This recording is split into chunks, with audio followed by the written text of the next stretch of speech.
and new challenges arrive every day.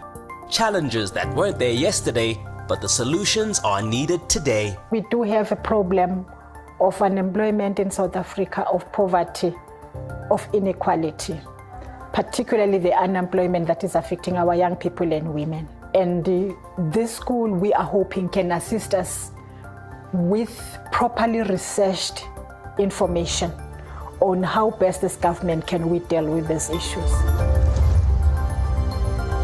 National School of Government provides public sector with the power to implement successful transformation, a capable workforce, and ultimately inspire public service that responds effectively to these challenges. The National School of Government is mandated to train public servants throughout the entire public service, which includes the provinces and the national departments. But we are also mandated through Memoranda of Understanding to train the local government sector. People about everything that is happening in government, both those that are coming for the first time and therefore at an entrance level, but those that are in the middle management and those that are in the senior management. With effect from April 1, 2020, an individual may only qualify to enter the Senior Management Service if they have successfully completed a public service senior management leadership program at the required performer level. The program aims to challenge you as a public servant to live the Batupeli principles and to instill knowledge and understanding of the intrinsic values and building blocks of our democratic state. This is also according to the aims of the National Development Plan. The National Development Plan remains the guiding vision towards 2030 and the emancipation of South Africans from the triple challenges of poverty, unemployment and inequality. We need to build a capable developmental state which, together with an active citizenry, leads to a drive against these triple challenges. We also need to be part of building an ethical and professional public service. Through its suite of programs, the school trains in excess of 30,000 public servants annually. With the right knowledge, nothing is impossible. And as NSG combines the best training facilities that allow our public sector to have access to learning and development programs. Depending on the program, we always keep the minimum of stock material, which varies in terms of number from 200 to 1,000. We also keep 2% of material printed in Braille to accommodate learners who are visually impaired in order to promote diversity within National School of Government training programs. The origins of the design and development of the school's curriculum is multiple. For example, we could have a request from a ministry with regard to what they need us to design. We could also have requests from particular departments who maybe have designed particular policy for implementation, and they request the school to support them through training and development to implement that policy. The school is also quite proactive, and so we make use of our training needs analysis, the analysis thereof, and we design the curriculum thereof. So, for example, when we design our financial management and supply chain management programs, we will have a very close working relationship with colleagues in National Treasury. A training calendar was developed to assist the department that on a specific date, in a specific calendar month and in a financial year, on the specific date, those departments can send their learners or delegates here at the NSG offices for them to participate in that particular training intervention that they are interested in. This enables the departments to ensure that people are trained other than having to wait to have a number of 25 people per department. After the completion of each training, there is a certificate which is issued to the participants of that specific program.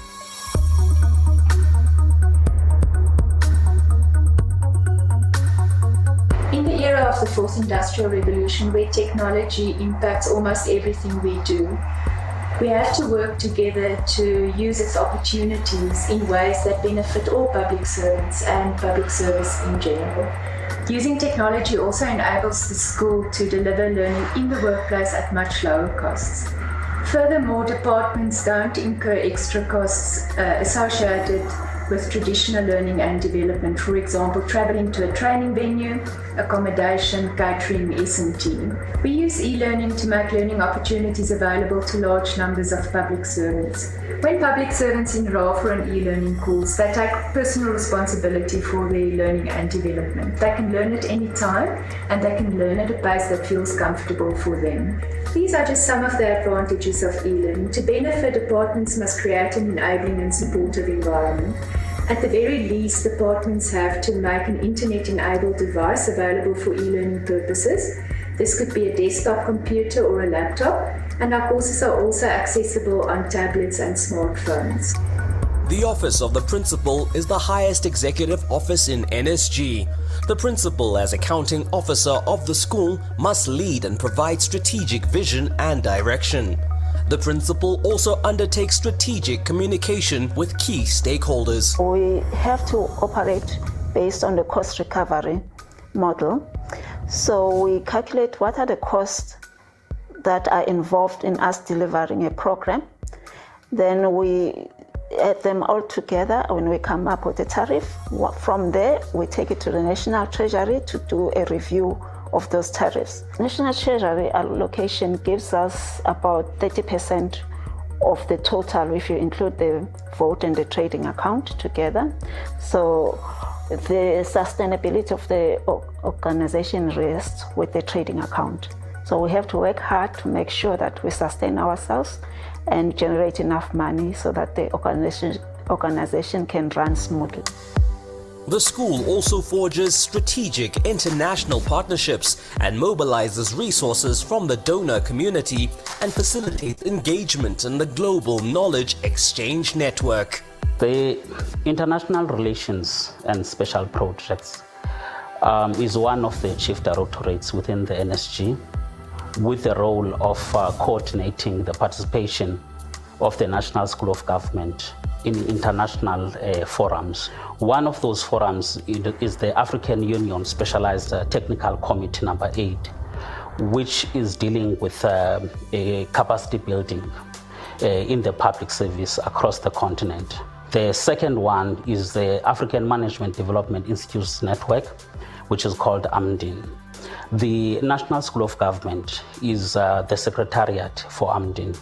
And through AMDIN, we are implementing courses across the continent. And through AMDIN, we are uniting the African Management Development Institutes under one umbrella, with a view to ensure that there is a common understanding and a common approach to development and capacity building, within the continent. We are also coordinating the participation of the NSG in courses that are offered by the Chinese Academy of Governance. We have an MOU which we have facilitated for the NSG to sign.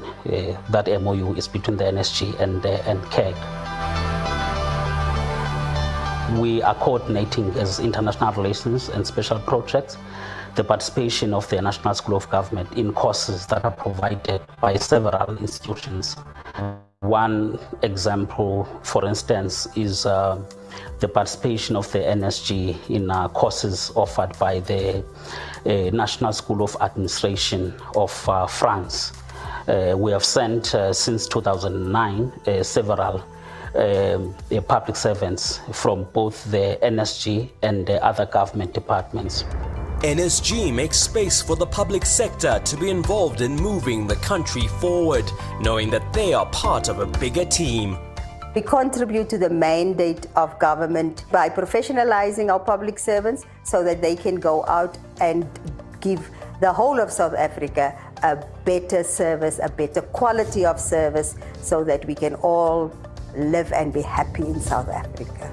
The NSG ensures that public servants are empowered so that the citizens, when they interact with the public service, they can receive a fast and effective service from them. When public service is done right, it solves everyday problems that optimize resources and allow South Africa to grow. It's more than just a school. We belong, We care. We serve.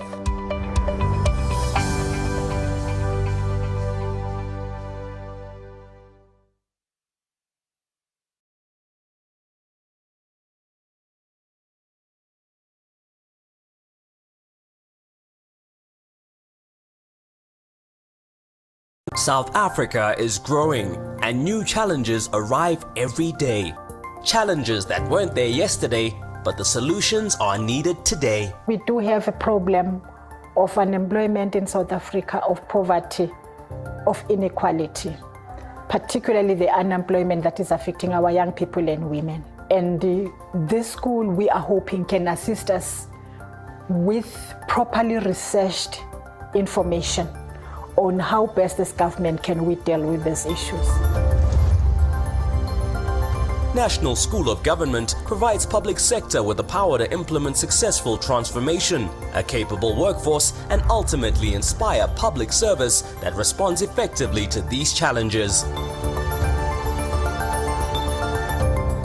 The National School of Government is mandated to train public servants throughout the entire public service, which includes the provinces and the national departments. But we are also mandated through Memoranda of Understanding to train the local government sector. People about everything that is happening in government, both those that are coming for the first time and therefore at an entrance level, but those that are in the middle management and those that are in the senior management. With effect from April 1, 2020, an individual may only qualify to enter the Senior Management Service if they have successfully completed a public service senior management leadership program at the required performer level.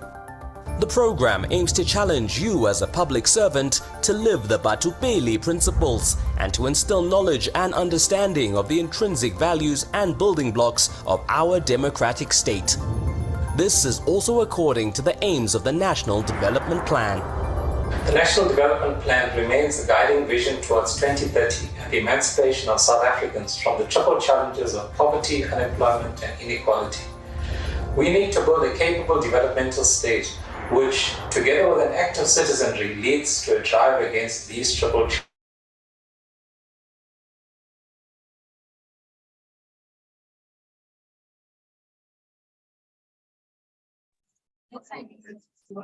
The kids can grab food from outside and come back because we are meant to start. We were meant to start at 11. It's 4 minutes past 11 now. Say again? Oh, the feed.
Morning, Walwini, Goyamore, Dumelang, even those of TV. Oh, it's here.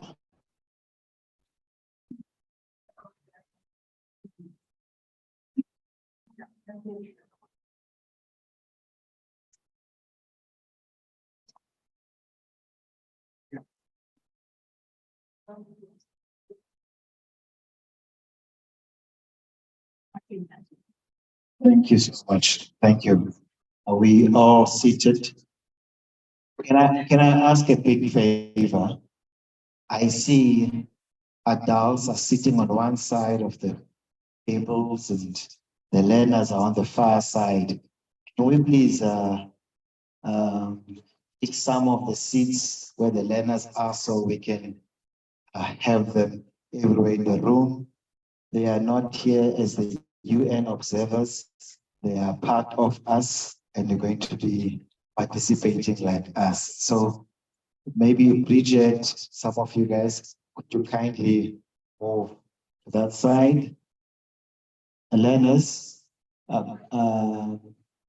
Malweni, can you guys, some of you please occupy the seats that I've created for you now?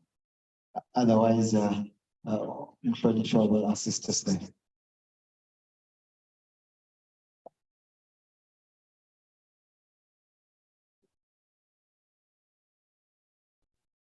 Good morning. Good morning. While we're getting seated, I'll move with time since we are running a little late. My name is Ayanda Holo, Director of International Media at GCIS.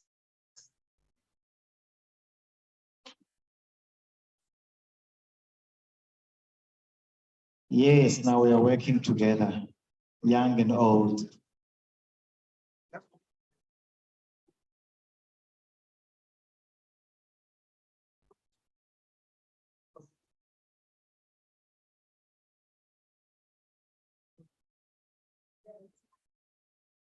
There's a space over here in the middle.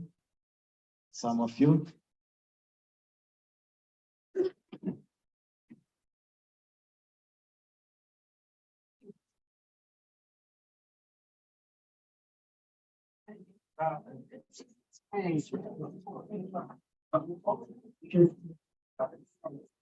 Thank you so much.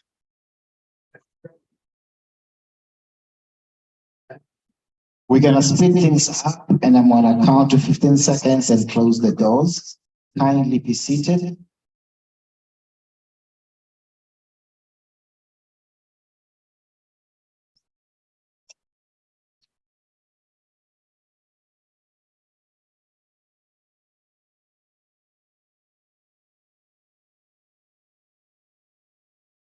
Okay, thank you very much. As I said, my name is Ayanda Holo. I'll be your program director for the day. Mine is to facilitate the conversations of the Africa Communications Week program here at the NSG. And to start and kick things off, I'm going to welcome to the stage the opening and welcoming remarks from the National School of Government, Corporate Communications and Marketing Director, Ms. Dikeledi Mohokolo. Please come forward.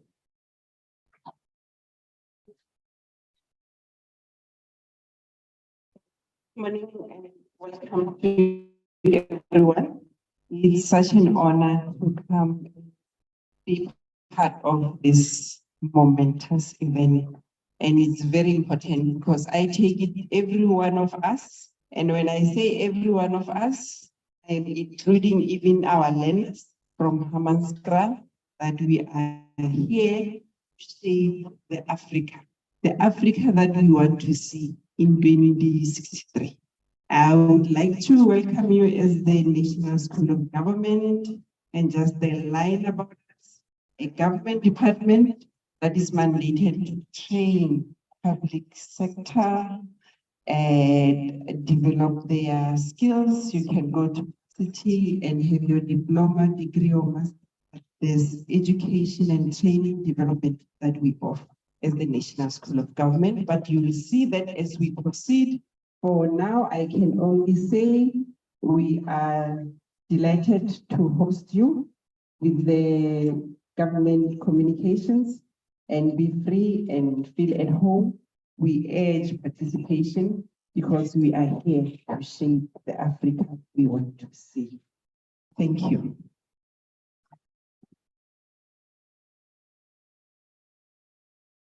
Great, thank you. Thank Colleagues, we are here as part of the Africa Communications Week. And the Africa Communications Week is a week and a campaign that is celebrated across 20 countries in the continent and in the diaspora.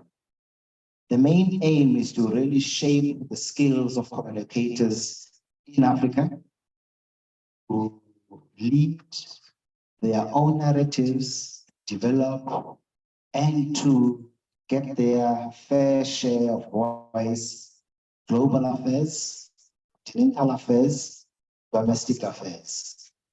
At times, you would know that there's too many people on earth talking about us, for us, and whatever they feel and perceive our understanding of the universe. So this campaign was really shaped to get the Africans together in one room, and those who have the interest of Africans at heart and in action to contribute in sharing of ideas. As you know, our constitution is incredibly clear on the freedom of expression.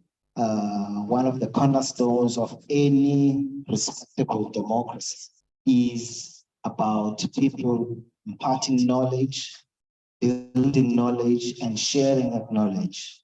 They normally said information is key or information is powerful, and I say information is key and powerful only when it's shared. If you know something that your colleague doesn't know, you really don't have the power. The power lies when all of us share that information. It's also said that it's not a dream until it's shared by communities. So I'm glad to be here today and sharing with you, and the whole day we're going to have the National School of Government taking us through. After that, we're going to have switch things up to decode communications, decoding some of the messages that we do, especially online. And then we'll be very, very privileged to get CSIR that will be sharing us about misinformation, but most importantly, cyber information from the Security Center. We are also here with the body PRISA, who will also share about who and what to PRISA, what they do, how they do it. And here you see from my far right, we have the Africa's leading school of governance, VETS, that will also share more information about their programs, especially their contribution. We can't really do much in this year without including radio. I don't know how many of you knows how many years of radio is celebrating. Anyone knows? Hands up. 100 years of radio. This is one of the powerful mediums. I hear nowadays people are calling it podcasts. I'm like, Amara, this is a radio, eh? Just online. This thing, podcast. Yeah. So the National Community Radio Forum is here. And then after that, we'll discuss and hear from you, and you can ask questions to all the presentations. But for now, let me move it along and ask to come on stage, give us a bit of a communicators workshop, the National School of Government's Chief Director, Senior Manager, and the Professionalization Director, Ms. Louise Lepan.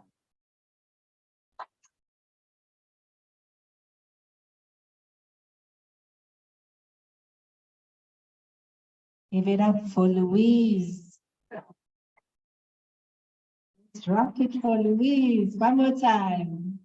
Yay!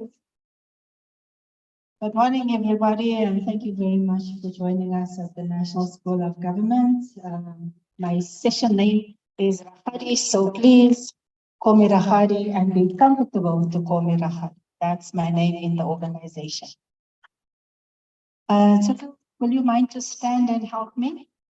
I need somebody to help me. Where's Abu? come to the side, please, Abu, with the, can you just show him what to do to move the slides along? Thank you very much. So, ladies and gentlemen, we had a wonderful, just here. We had a wonderful introduction by Ms. Ayanda Polo, but I'm not sure that we actually know each other. So, can we do a small exercise? Will you give me permission to do a small exercise with you? Guys, is there anybody in the room? Hello? Are you there? Is the answer yes? Awesome. So let's check who is in the room. I'm wondering if we could do some dyads, and it's going to complicate the cameras, but who are they? Cameras. I'm wondering if you could step away from your food for a minute and let's engage, okay? You are going to need to stand up. So please, can you stand up? Right, awesome, young and old, okay? So I'm going to ask government officials, if you belong to a government department or serve in government in any way, can I please ask you to gather in that point of the room? If you are not from government, can I ask you to join me at this point? You have to move, people. You have to move. Children belong to government. You are from government. You are from government. This is not government. Oh, some people are still checking. They're not sure if they are from government. Wow, this is looking great. Now that you are in your tribe of government and not government, please shake hands, meet everybody, have a connection.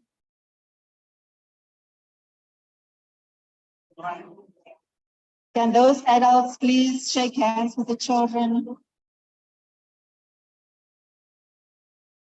Please introduce yourself to each other.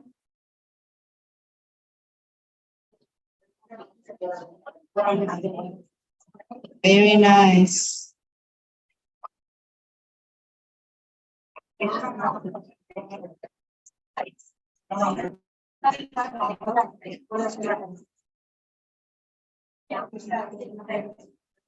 Wonderful. Thank you very much.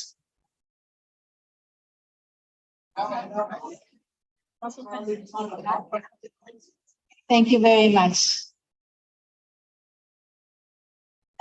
Wow, this is a great side.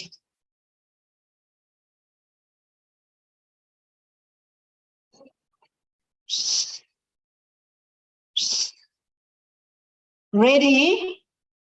Are you ready for the next one? Yes?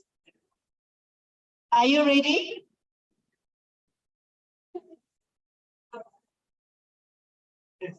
Right.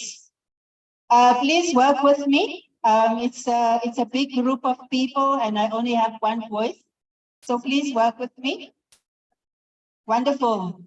So on this side of the room, I see, hey, guys. Emmanuel. Emmanuel, give us a minute. Kaleboha. Danki. Right. So we've now met each other, government officials and non-government officials, and I'm happy to say that here is a whole reunion happening, right? So we like that. Are we ready for the next one? Awesome.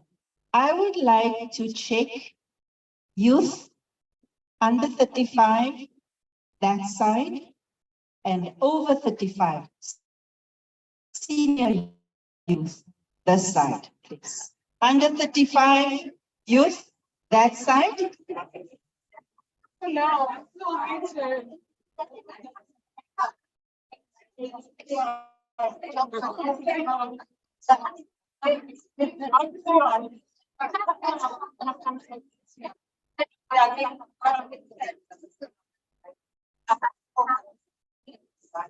You guys are now senior youth, right? Please meet each other. You are all senior youth. Meet each other, senior youth. There are some nice names there. You need to meet nice names there. Under 35, youth. You have to meet them. You have to meet them.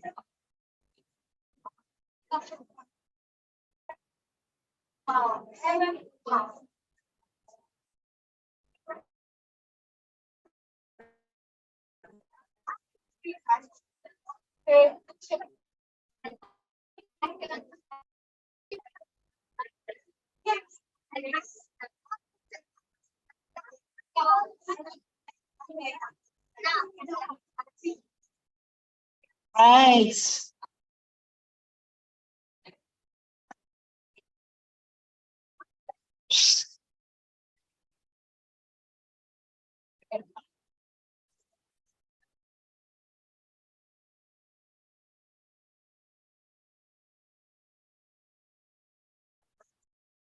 Right. Good morning. Thank you very much.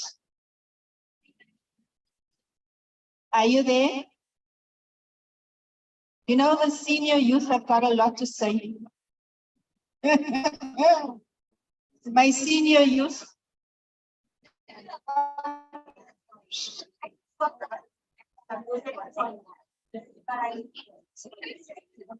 Ready? Are we ready for the last one? Rahadi is talking, hey?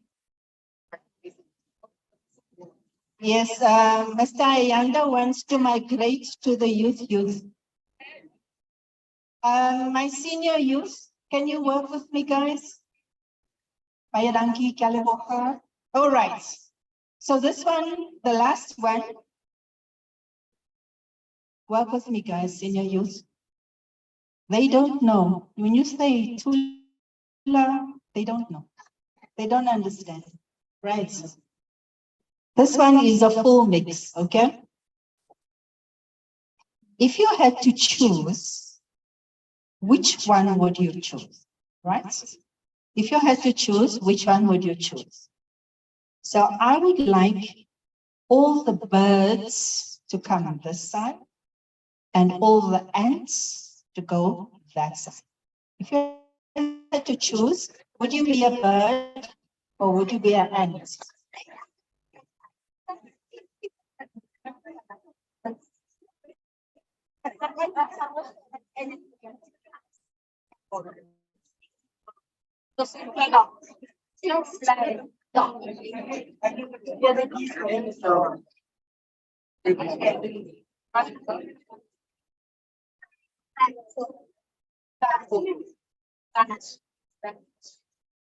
Wow, look how many birds there are.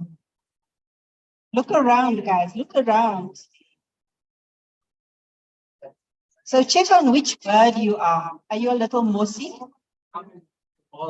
You're a bald eagle, but you've got too much hair. You're a hawk. Awesome. On this side are the ants, right?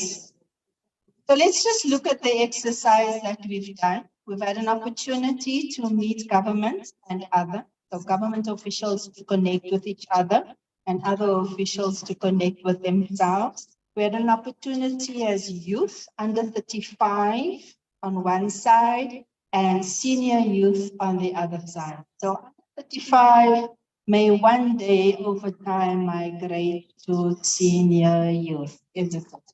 But this third one says, choose to be an ant and look at the characteristics of an ant, or choose to be a bird and the characteristics of a bird, right?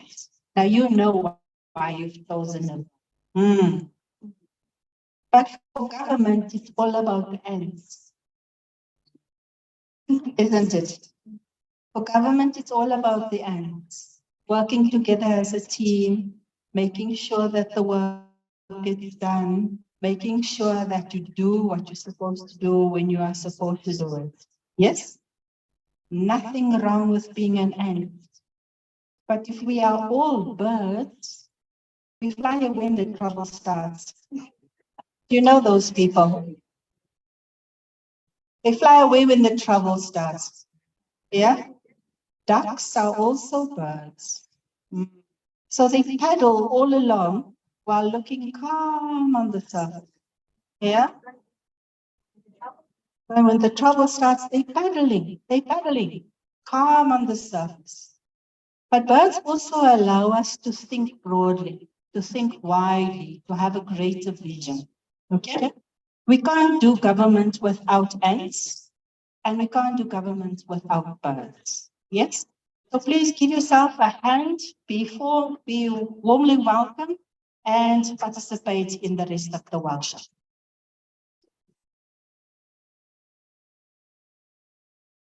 Thanks for having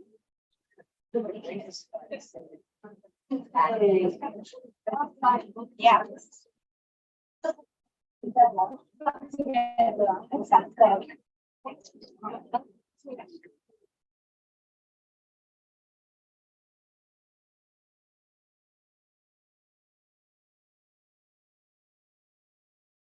So thank you very much. We can now get into the workshop itself. And welcome to those who have joined us a little late. Hey, my senior youth guys. Oh, what? Awesome. So I want to talk a little bit about leadership presence. I'm not sure if these cameras are helping us, guys, because the people behind the cameras can't see. Can you see? Are you guys okay?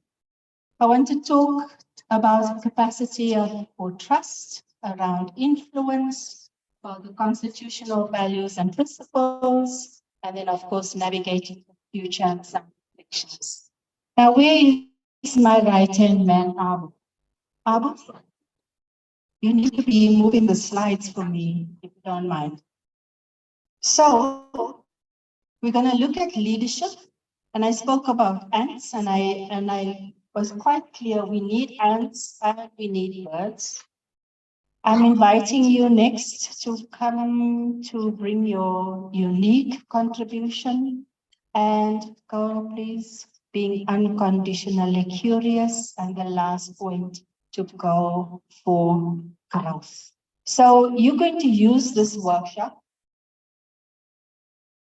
and the session that we have with you as an opportunity to grow not only in your leadership as a government official, as a student from Hammanskraal, as a manager in PRISA or the entities that you are representing.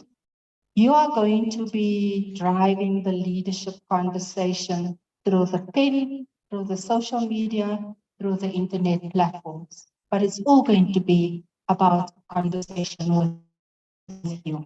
So today, I'm just going to lay a foundation, and I'm hoping that the further conversations will be able to build on what I am presenting to you today. Let's do the video, please.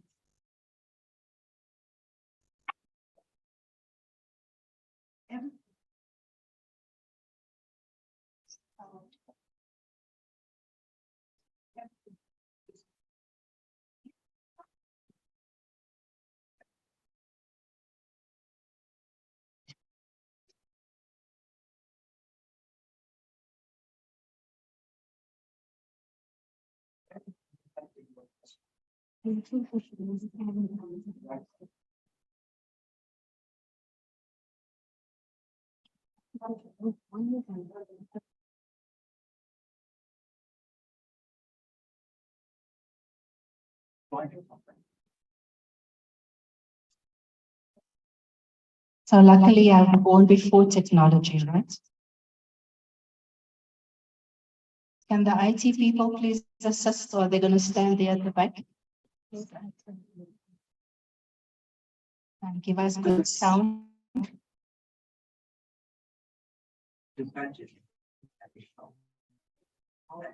the company should do is making sure the good environment is all positive. And everything we do, this is a teacher. And teacher does not mean I know better than you. Everything I know better than you because I left.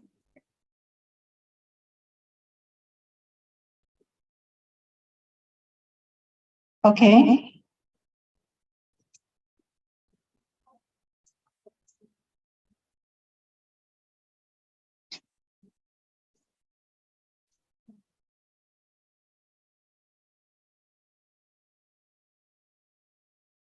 So just give us a second.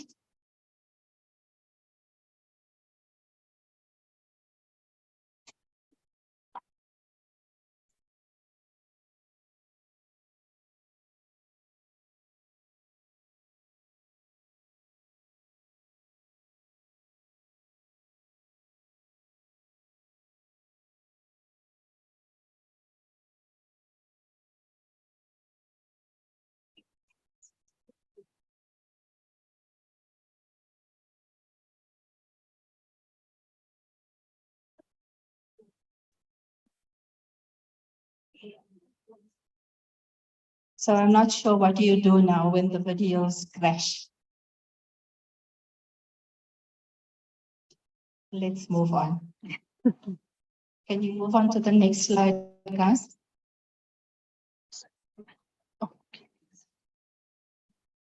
No.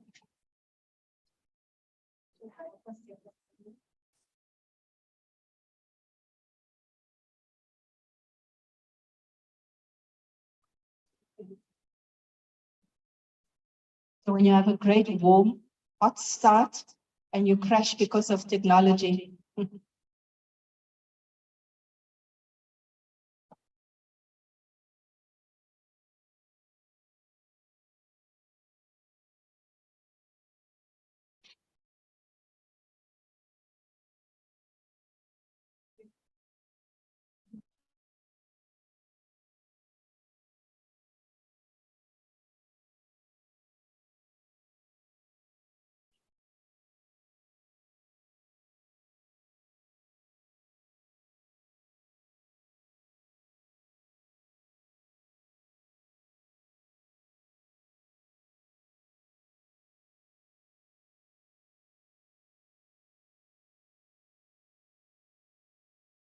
All right, so I'm going to speak to the video that we were not able to hear, and hopefully IT can sort themselves so that we can play the next video.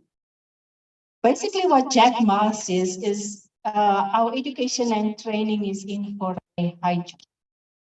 In the past 20 years, we were training on what we've learned was done 200 years before. And so now, how do you prepare for the future? What will happen in the next 20 years, in the next 30 years? I'm thinking of the school youth that are coming from Hammanskraal. What will be the future that they will be exposed? And as a result of that, our government communicators need to build trust. And so the components of trust include competence. You need to know what you're doing. You need to know how you are doing it. You need to be able to deliver consistently on what you are responsible for. You need to have sincerity in what you are doing. That means there's no deceit in what you are practicing. You need to be reliable in the work that you are responsible for and to be committed. At the bottom end of that table is the word integrity. Having high value, having high morals, having an upright nature. But I want to challenge you. If you were to meet a thief, could you trust the thief? Could you trust the thief? Yes? No, are you sure? You know that that person is a thief? Yeah. In my case, that I was supposed I could take the same mistake that he took. Other things in the world we are those we can rely on. 100%. So you won't trust the thief. But if you knew that person was a thief, would you trust him? If I knew that person was a thief other than but if never trust him with my face. He might repeat in doing that other mistake. Very nice. Whatever that you're doing, thinking that you might trust that person, you don't know the inside of the person. You just know a person by seeing them. 100%. What they do and what is their real color. Very nice. So she says that within that person is a thief living there. And the true colors of the thief is you're not sure what they're going to do with their things. I'm going to say that you can trust the thief. Yes. Yes. You can trust the thief because he's gonna be a thief. Yes. I think you can trust it because who knows that? Wait. I think you can trust the thief because who knows, at the end of the day, maybe he has changed, maybe he has lost his dark ways, maybe he is taking on a new path and is trying to take it with you, and maybe you could teach the thief a pure good things. I think you can trust the thief, or maybe you can change the thief into a good person. We've got some hopeful ones in this room. Loving the hope here, loving the hope. So integrity really says what's on the inside will show on the outside. So if you're honorable, upstanding person on the inside, an honorable, upstanding person will show on the outside. So let's go to the next slide, please, Abu. Some of you have done maths, right? Higher grade maths. Higher grade, standard grade, lower grade. No? Math literacy, right? This is a formula that says trustworthiness is equal to credibility plus reliability plus intimacy divided by self-orientation. The long equation, right? Trustworthiness, whether we can trust you or not, is dependent on whether you are credible, believable, whether you are sincere, whether you show up every single time, whether you are consistent, and whether you have a level of intimacy, a level of familiarity. But it is divided by self-orientation. So if you're dividing by self-orientation, you're also saying the smaller I become, meaning the smaller I focus on self, the bigger the trustworthiness will be. Do you understand the formula? So the more I focus on myself, the more it's all about me, the more less trustworthy I become. Our trust equation indicators is also how they show up in the relationship with our society.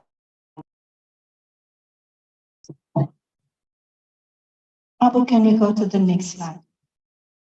So, in the language of political influence, I'm moving on to understanding influence. And back in the day, there were 6 estates, and it was known as the aristocracy was the highest estate, the church, the military, then the 4th estate was writers and journalists, and then merchants, and then peasants. In our modern society, we know that our first estate is the legislature, the judiciary, the executive, which you also know as the 3 arms of government. The 4th estate is the press, then business, then consumers. So for many of the room, I'm telling you nothing new so far. Absolutely nothing new so far. But can you see that as the 4th estate, you are wedged between the public and the arms of government. And you hold the responsibility to bring information from the arms of government to society and to business, and to take information up to the arms of government from consumers and businesses. Look pivotal role you play as government communicators. Next one. So therefore, people and organizations that report the news or journalism as a whole regarded as having palpable but unofficial political influence. Palpable, we can feel it, we can recognize its presence, but unofficial political influence. So in my world, having done public diplomacy, you have diplomacy and communication relations within the country and outside of the country. Everything that a journalist or communicator is writing in the country is picked up by international representatives such as the embassies and shared outside of the country. See how important your influence is. Abu, can I ask if we can do this little stickers, please? 10, 10, 10, 10. Right. Can somebody please ask, let's ask somebody to help you. Can you help Abu Lele? Here he is. Green stickers on the table, there are 10. Abu? Abu Lele, there are people assisting you on the side. In 14 packs of 10.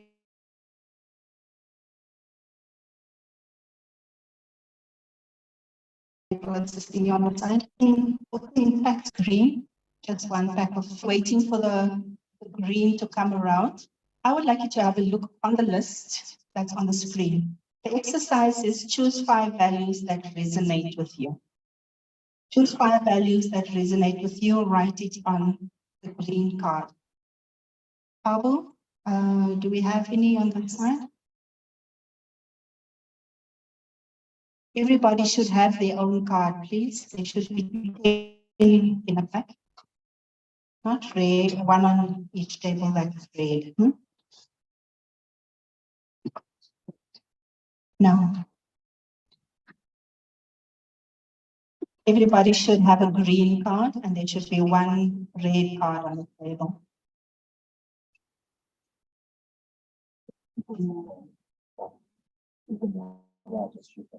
Does everybody have a green card? Choose 5.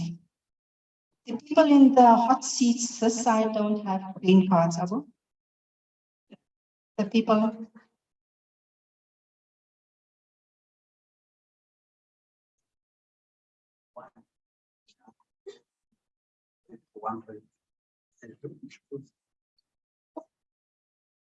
Awesome. Choose 5. Are you done? No. Just 5. Any 5 that resonate with you, that you feel is important. Is it fun? Is it power? Is it joy, nature, trust, truth? Is it respect, creativity, community, beauty? Thank you so much.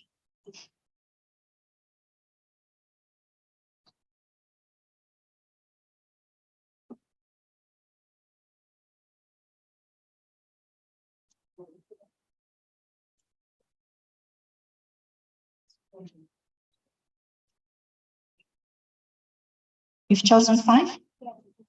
Great. Highlight your top one, your first one, your priority, the one you can't live without. Of the 5, choose one that you can't live without.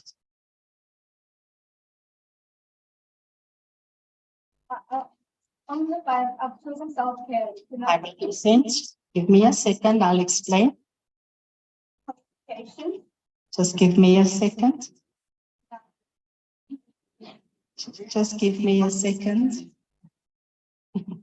That's enthusiasm. You've got 5, right? Your top one, identify your top one. The one you can't live without, the most important one. Right. At your table, I'm inviting you to negotiate with the people around your table to all agree to your value. Discuss with the people at the table to agree to your value. one of the 5, your top one, they must agree to your one.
I think we are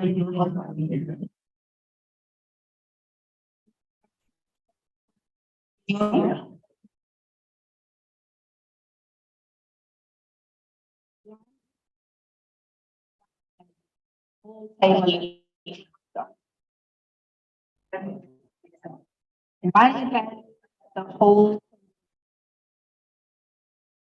things right in one table.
Essentially problem with the transfer.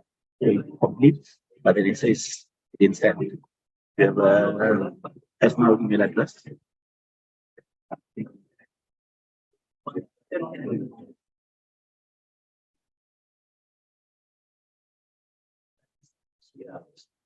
Let us go. Right, so I only have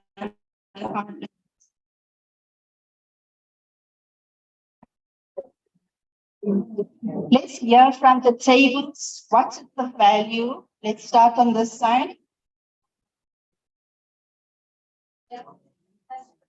Some hectic negotiations that side. Let's hear your voice. On the table.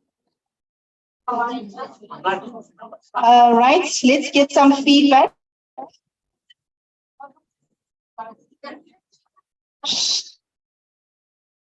Are you there?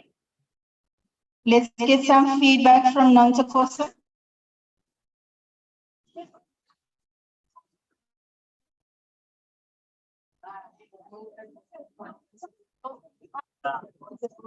Hi everyone, my name is Nontokozo Kumalo and I'm a grade 8 and I'm a grade 9 learner at Hanskekana Secondary School at Hammanskraal. So our group, we chose trust because trust is the foundation of everything. We as people, we cannot work together if we do not trust each other. Even trust is not only about us as human beings, it's also about animals, the objects, the things we live around. I cannot sit on a chair. I don't trust that it will do a specific job. So trust is the most basic thing, or is the most basic thing of life.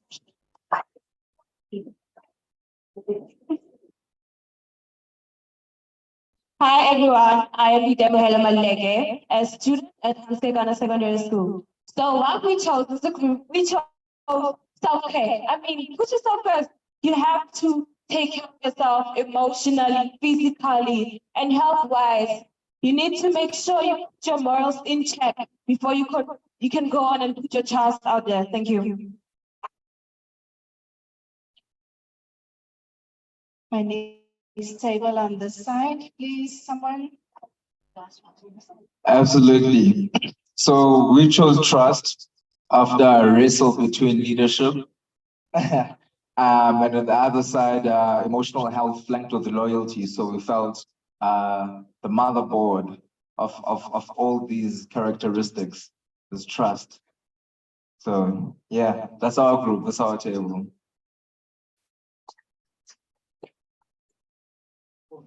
Our table chose family because, to be really honest, what are we without family, to be honest? Because as I come from a family of 6 and we all come from different families, my most, highest priorities are my parents, and then below that are my siblings. So I think family is more important. They'll support you through everything. They'll actually provide you with everything, every single support that you need. They will just be with you every single step of the way. Thank you. So self-care and family and trust. Let's see which way we're going on this side. Hi everyone, I'm Gina Matloe and my team chose communication because we believe that you can't solve anything without communication. And when you need to tell the truth, you need to communicate well with the person as well as when fixing the problems. You need to know how to communicate. So everything that we do, when we do something, we all have to communicate. We have to have a better way to approach a person. Thank you. Thank you very much, table. I'm Katlehile Bushimane from Hanskekana, and our table chose family because I don't believe that I would have been here if it wasn't for my family, their support, their trust, their loyalty, and everything we've been through together. I believe that I wouldn't be the person that I am today without my family, and I wouldn't have accomplished a lot of things if it wasn't for my family. So I believe that my family, they support me throughout and they support all of my decisions and they give me a go ahead. Thank you. Thank you very much. We've got 2 family, 2 trust, self-care and communication. Good afternoon. Guys, our group is a group of communicators. So it's self-mastering, featuring integrity. That's how we did it. the reason we chose self-mastering, there is nothing as painful as knowing yourself. Each and every one of us go through the most painful thing in life. And for you to understand yourself and to really go into the depth of what you're going through, it helps you so that you can understand when somebody is going through certain things in life. And then also with regards to integrity. Good morning, everyone. Integrity was also one of the values that we felt is so important because we believe that doing the right thing when nobody is watching is more important within a group, a family, organizations, and even globally. Thank you. Anybody on the side? Male voice. Good morning. Our table chose respect. First, you start by respecting yourself, then you can respect others and the environment. Also, respect goes into the coordination of acceptance, holistic living, freedom, joy. Without joy, like, just gonna live with a sad face or an angry face. People can't smile with you, you know. And just be happy. And without joy, what's the point of living?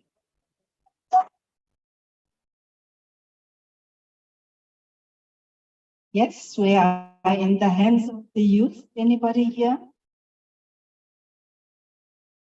Oh, okay. Good morning, everyone. We decided to go with spirituality because with spirituality, that's where we find that morals come into place and everything falls into line when you have your morals in check. Thank you. Wonderful. So it's really difficult exercise, yeah? To be sure what your values are, to align your values to those around you in relation. As communicators, you have your own value system. True. Individuals, you have your own value system, and you also have to align that to your organizations. So I want to change here, and I would like you just to gently close your eyes. Gently close your eyes. Right? You are safe. Don't worry, nobody's looking at you. Please gently close your eyes. Where you are at your table, I would like to invite you to visualize the following. We are going to leave room 6 and 7 of the National School of Government. We are going to exit the NSG building together. And we are all going to get onto a bus. This bus can accommodate every single person that is sitting in this room. We are based in Pretoria right now. We are parked outside the National School of Government. And we are in the same. I would like to invite you by using your hand, keeping your eyes gently closed. I would like you to point the direction of Cape Town. Please put your hands up and point us in the direction of Cape Town. Now, hold your hand. Seconds, I can see no hands going. Some are cheating and lying on the table. Point, please. Going to Cape Town, right? Change.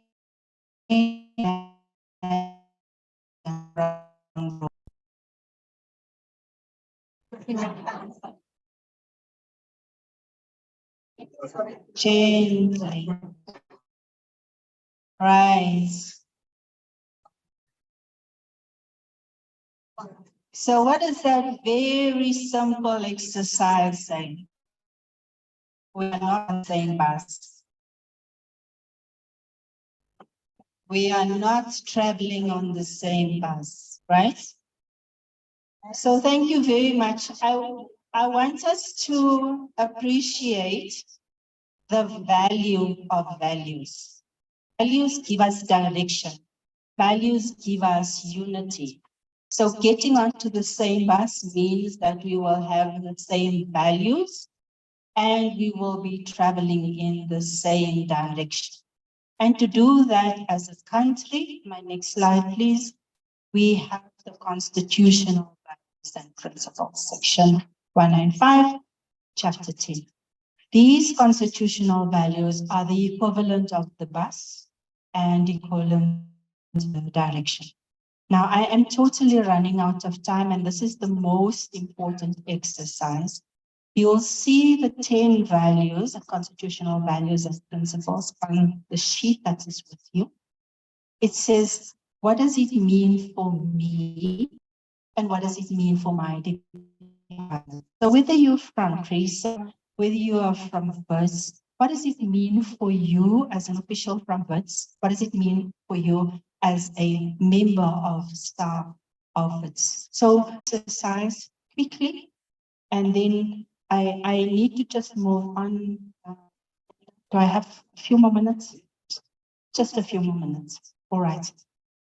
Can we around 7 or 8 at the table decide 1, 2, 3, 4, 5, 6, 7, and you only do 1. So one person does 1, another person does 2, another person does number 3, number 4, number 5, number 6, 8, and 9. Just take 2 minutes to look at what does it mean to have a high standard.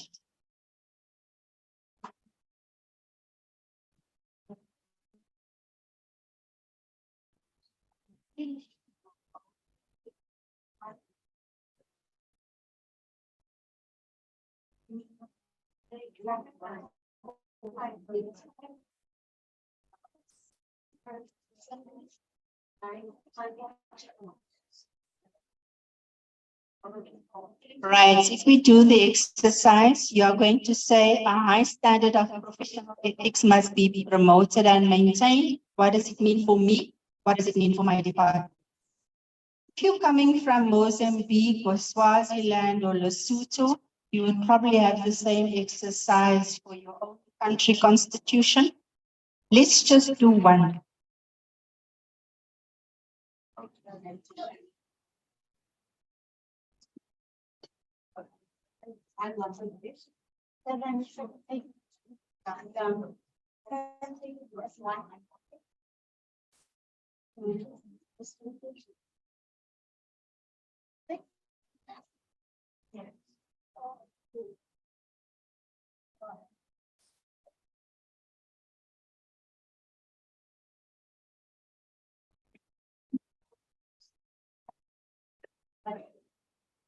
Great. Can I check who has done number 1?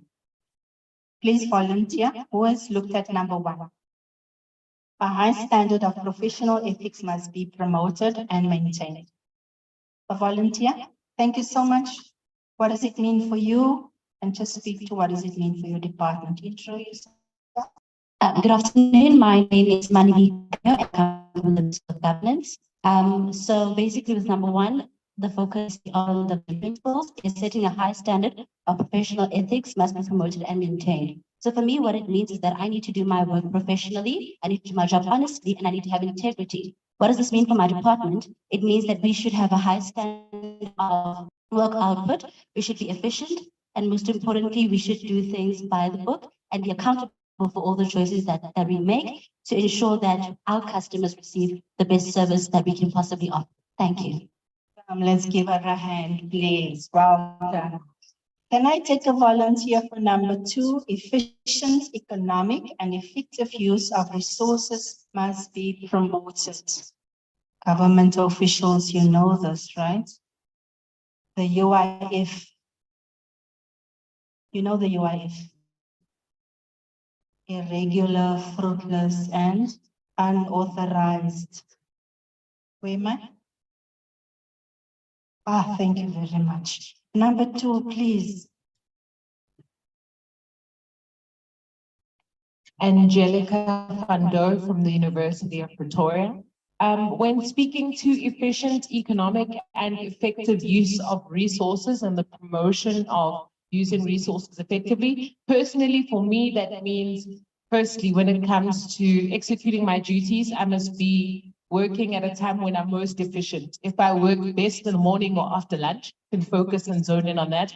Because the reality is we don't spend the full 8 days, the full 8 hours of a day chasing success, right? So plan your day according to when you're most efficient.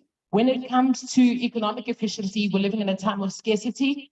Economically, it means needing to shop when but also thinking about things and the impact that they have, not only being able to make it till the second week from payday, but to plan make it to the end of the month successfully. By extension, what that means in our department is needing to think about things not only for needing to raise from a budget perspective, but also take into consideration how we can do things in an efficient way. I work in a department where we're very big on rolling up our sleeves to do things ourselves. So cutting back on things like consultation fees and building those capabilities in-house to be able to carry out things like training or facilitating learning or growth curve specifically in the organization. In terms of remaining effective, it's always about continually educating ourselves, where the drive to stay educated and up to date with what's happening in terms of trends is an expense that we're not willing to spend. So we will spend time on resourcing and capacity building, specifically for preparing the department to operate in a tech age, because that expenditure ultimately yields meaningful results for us financially and in terms of our output. And once again, echoing the sentiment of my WITS colleague, so that we serve our customers the best way that we can at the end of the day. Give it a hand, please. Wonderful. Now, number 3. Thank you for that detail. Number 3, please. Public administration must be development oriented. We have people from Hammanskraal here. I want to know what you say, guys. Good morning. No, yeah, afternoon. All right. In terms of the constitutional values of constitutional values and principles with regards to services, or number 3, public administration and development oriented. My view is that everyone must be, to me, it means that everyone must be given an opportunity to explore their talents, abilities, and capabilities. Everyone has a right to be given an opportunity to be who they are in the workplace. And for my department, it means that everyone as well in my department must come up with alternative solutions to the problems that we are faced with. So by having development in your department, it means that to allow everyone to go do their research. If there's a problem, they come back with a relevant solution to that particular problem. So it's more of allowing people to be themselves, make sure that we develop people so that when they are confronted with positions in the future, promotions and all of that, they're able to cope in that particular environment. Thank you very much. Thank you very much. And coming to this side of the room, I do want you to know that development-oriented means that we deliver on the promise of the Constitution with the people of South Africa, acknowledging the injustices of the past. Yeah. And so everything that we are doing is to correct that. Number 4, please. Services must be provided impartially, fairly, equitably, and without bias. Let's go. The resources of this nation must be for everyone, such as service delivery. I live in Hammanskraal and I know that we lack clean water and we have potholes. So service must be service to everyone, not for people in suburbs only, but for everyone. Thank you. Thank you very much, and thank you for raising the issue of Hammanskraal. People's needs must be responded to, number 5, and public must be encouraged to participate in policy making body. So for me, this means that in a community, when the people need something, especially when it comes to the food, and now as we look at my journey where I live, a lot of people aren't living in a proper way. They are needy, and so I think that the government should also have the responsibility of helping people with the needs that they want, and to also encourage them in participating in policy making, and not only in policy making, but they can also do some other activities such as agricultural activities in order to be able to grow some vegetables to feed their families, and also to just cover the needs that they want, and the needs that they are really in need of. The government should also help these people to be able to respond for their needs. So I think that, yeah, it should, that means that for me. Thank you. Thank you very much. So you want to participate in policy making, which means you participate in your integrated development plans. You talk to your ward councillors, you tell them about the potholes, so forth and so forth. Number 6, public administration must be accountable. Help me. Thank you.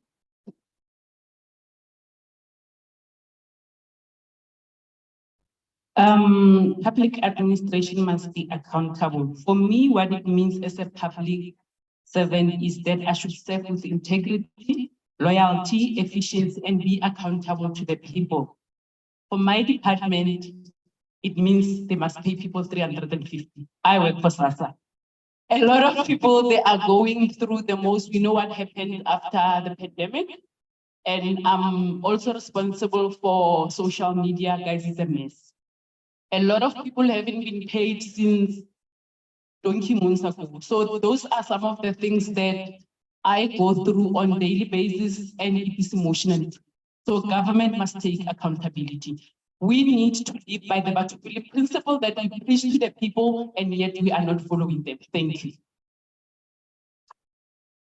And please pay me the 350. Number 7, transparency must be fostered. That is a communication one, yeah? Number 8. Okay, number 7, transparency must be fostered by providing the public with timely, accessible, and accurate information. Thank you, please. This is close to my heart. This is the reason I joined GCIS. Transparency is everything. If you are in a democracy that we want to be in, it means to me that giving people accessibility to information as accurate as you are. We are not spin doctors. We deal in facts and let people decide what they need to do so that they can make informed decisions for their daily lives. And that is why GCIS organizes such sessions, but also tries to listen harder and harder for people's ideas so that they can all contribute on making this country work based, as you said, on our constitution. Thank you very much. Number 8. Guys, let's keep it going. Keep in my hands. Good human resource management and career development practices to maximize human potential must be cultivated. So what does this mean for me? What this means for me is that we, all of us, we need to minimize the resources in which we use in our daily basis. For example, water. And we must think of what will happen to us in the next upcoming 30 years. And what does this mean for our department? It means that our department must use these resources of our country to provide for each and every one of us, at least the place we come from, where we live in, and on what basis. Thank you. So great stuff. Human resources management must. So it's really about making sure we appoint the right people in the right places. Yeah. Making sure that our youth that are sitting with us today are well trained to be government communicators, and that they have an opportunity to fill in the spaces when we retire. Number 9, please. Public administration must be broadly representative of South African people, with employments, personnel management practices based on ability, objectivity, fairness, and the need to redress the imbalances of the past. Anybody? A comment? Thank you so much. Good morning. My name is Raisi Jahobani. Oh, sorry, it's good afternoon. This is just a comment. My understanding of a broadly representative public administration for all South African people is, one, it must demonstrate the diversity we have in our community, either in terms of language or race. And so if I'm in a team and I'm responsible for a team, it means when I hire, I should not discriminate any person either based on race or otherwise, even disability. Everyone should be accountable. And this also includes the buildings of public administration. If there's a disabled person in the office, they must be able to work without feeling as though they are constrained by the environment they're in. I think what it means for my department is, if we hire, let's hire everyone who's competent, but be mindful of gender, race, but also equally so culture as well. Thank you. Let's give a hand for the Constitution, guys. It's our founding documents. Rara, halala, halala. So, everything that we are doing is to deliver on the constitutional values and principles. Go back. So that means we must be clear what is our purpose. We must be clear that it's going to have an impact and it's going to mean something to the participants in the room. It's going to mean participants, youth, our children in the future. I'm coming to the end of my session, Chairperson, Program Director. Let's move to this one, yeah, no, up one, right. I had 2 great videos on the technology has defeated me. The second video is about navigating the future, also with Jack Ma, and he gets a PhD and he says he has applied to Harvard 3 times and he's failed. He applied for a fast food work and he failed. But Jack Ma owns Alibaba, and Alibaba as a company is taking in revenue at the billions, right? And he says 1 million rand or $1 million is your money. 10 million, he says, this is where the problem could be. 100 million is the value that society's trust in you. $100 million is society's trust in you to be able to use that for the betterment of society. So when you are earning big bucks, please remember Rahadi at National School of Government. Keep her in mind. You know, you're not even catching my joke. Let's go to this one. Building back, please. Let's go to, I don't know what is Abo doing. Building reflective muscles, right? So we've covered a lot today. We've looked at what leadership is. We've looked at who is in the room. We've looked at trust. We've looked at the components of trust. We've looked at value and the value of value and how important values are, more especially as it comes through the constitutional values and principles. So what are you thinking? Just make a note for yourself. What's landing for you out of the session today? What are you feeling? Yeah. Is something settling into your being that says, I'm in the right career and the right department, I'm in the right school, I'm with the right team. What are you feeling?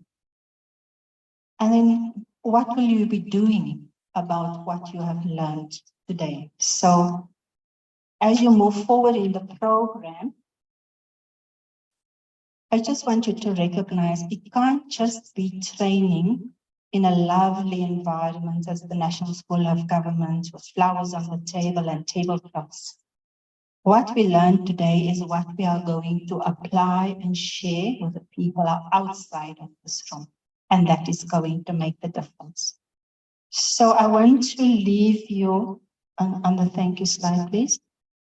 I want to leave you with a few messages. One is to recognize the themes for my input today was around values, trust, and influence. Every single person in this room has influence. That means you're either a leader or you're a leader in training. We want to strengthen critical thinking muscles and for you to own your own thinking. Think for yourself. Don't let anybody else think for you. In my PowerPoint presentation, I had subliminal messaging. I'm not sure if you picked it up. Our presentation was pumping with Africa media. We are bringing Africa media into the conversation. But my guest speaker was Chinese. Are you aware? China and Africa relations. I'm bringing it to your attention. The second point was around the rise.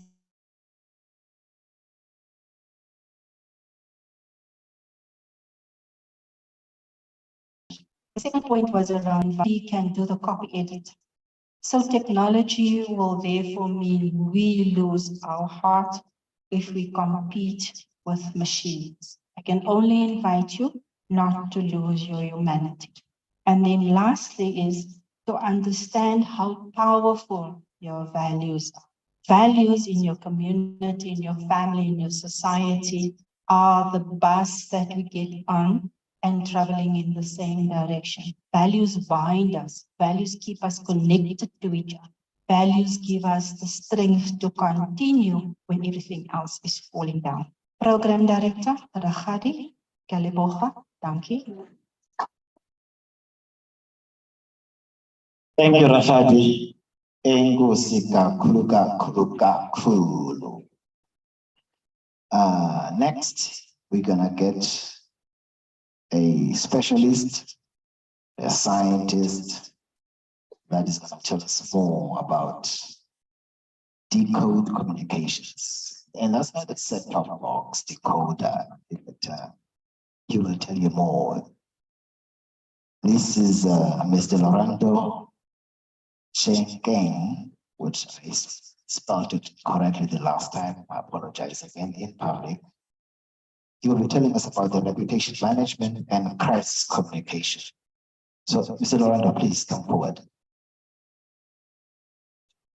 Thank you so much, and good afternoon, everyone. I am not sure if my presentation is up already. I know they have it.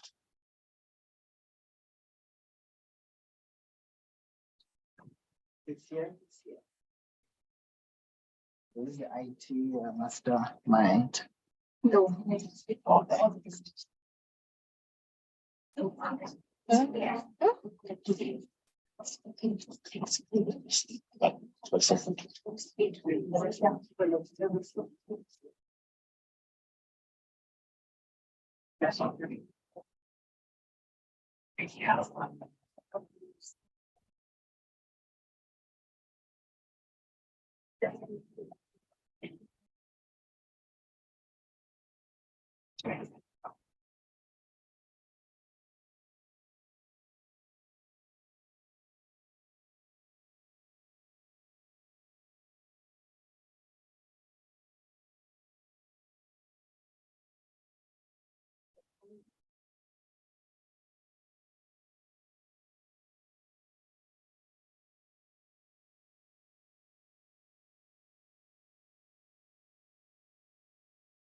Good afternoon once again.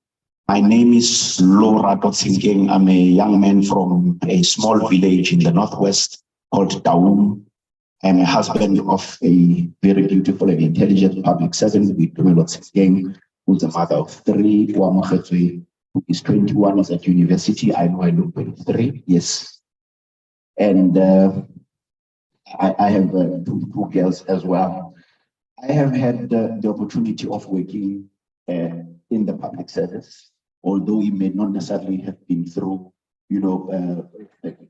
departments. I worked for South African Airways, and when I was in agency, I also had the opportunity to, work for agencies of government at a very difficult time. So some of you will remember in 2007, when the SABC, or at least the SABC board, that's when the SABC had lost the PSL rights, right? Or at least in 2008, but the saga had started back in 2007.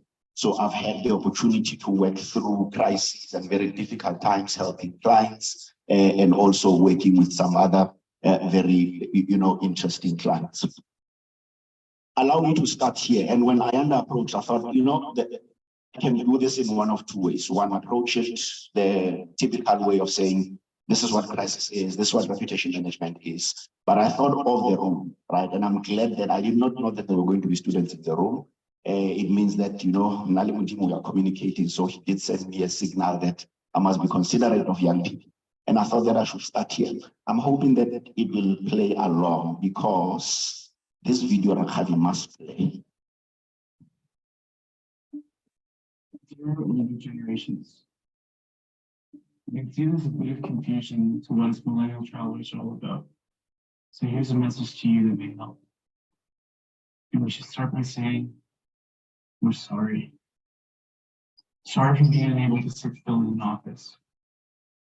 We fail to see the difference between working on a laptop in a cubicle. Dear older generations, we can see there's a bit of confusion to what us millennial travelers are all about. So here's a message to you that may help. Workspace, classroom, playground, and home. The cubicle is a wooden box. As far as we're not buying into the whole society expectation of mortgage, of family, and kids. Without a doubt, these things will be great experiences. But so is swimming with sharks in South Africa, dancing with tribes of Papua New Guinea, and tobogganing down a volcano in Nicaragua. You may call this desire selfish, but we believe that being in a relationship or raising kids while regretting not doing all these things is also selfish.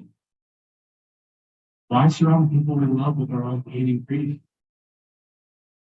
Call us entitled, privileged, or whatever names you want, but excuse us for ignoring you and proceeding forward. It's our mission to have racism, prejudice, and discrimination fade away into the history books where it belongs. Sorry if you don't support us or act with anger and hatred. We fail to see the things we hope to abolish can do any good. Instead, we love and move forward. Sorry if we keep saying we can change the world. We have all information at our fingertips to get answers within milliseconds.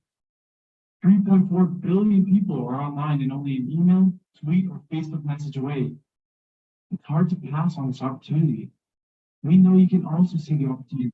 You may feel too old or poor to do something about it. But really, you do have a choice. And if you can't see this opportunity, that's a problem in itself. Or if you're not seeing the value of paying $30,000 a year to sit in a century-old lecture hall and learn about things that are free online. Even though they're free, we're still not interested in them. Which is why we need to discover our passions and interests. And the only way we know how to do that is to travel. So that's where we invest our money. Or if we take photos and videos of everything we do and share with our friends online. It was someone's post and words of encouragement that gave us the strength to follow our passions in the first place. So we're kind of this massive community in support of following dreams and fears. We believe there's a difference between living and really existing. But there isn't much difference between really existing and death. So for that reason, we choose to live. With much love, millennial travelers.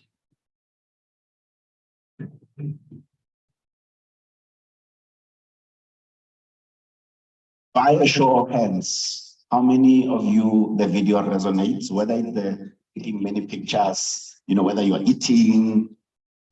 Let's watch the next one. Dear younger generation, Please join us for a moment to reflect on a few simple truths. Millennials. It's a mindset, not an age group. You don't need to be born between 1985 and 2005 to share the same attitudes and ideas. Such a term simply profiles your age, not your sensibilities. Your rights, aspirations, and views are dear for those born before you. No one wants to be shackled to a job they don't enjoy, or be stuck in a place in which they feel they don't belong. Dear younger generation, please join us.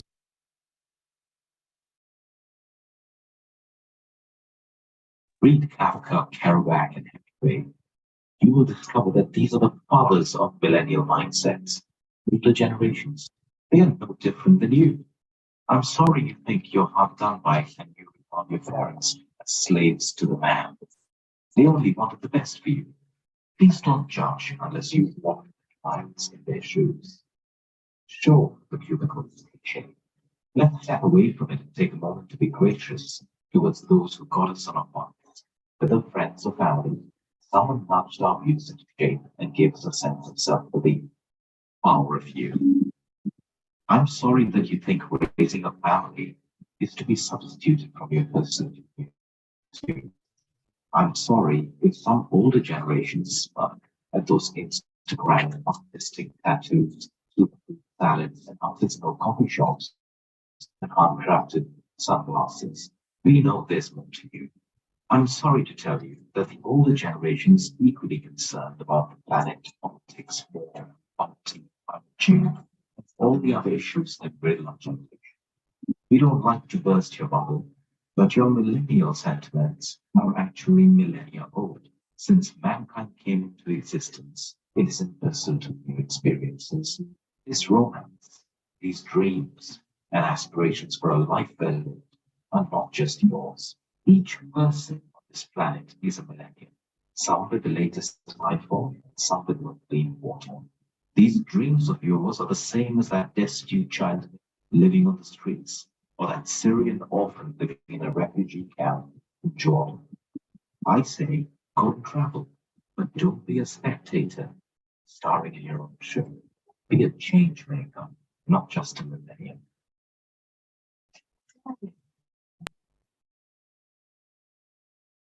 Yeah.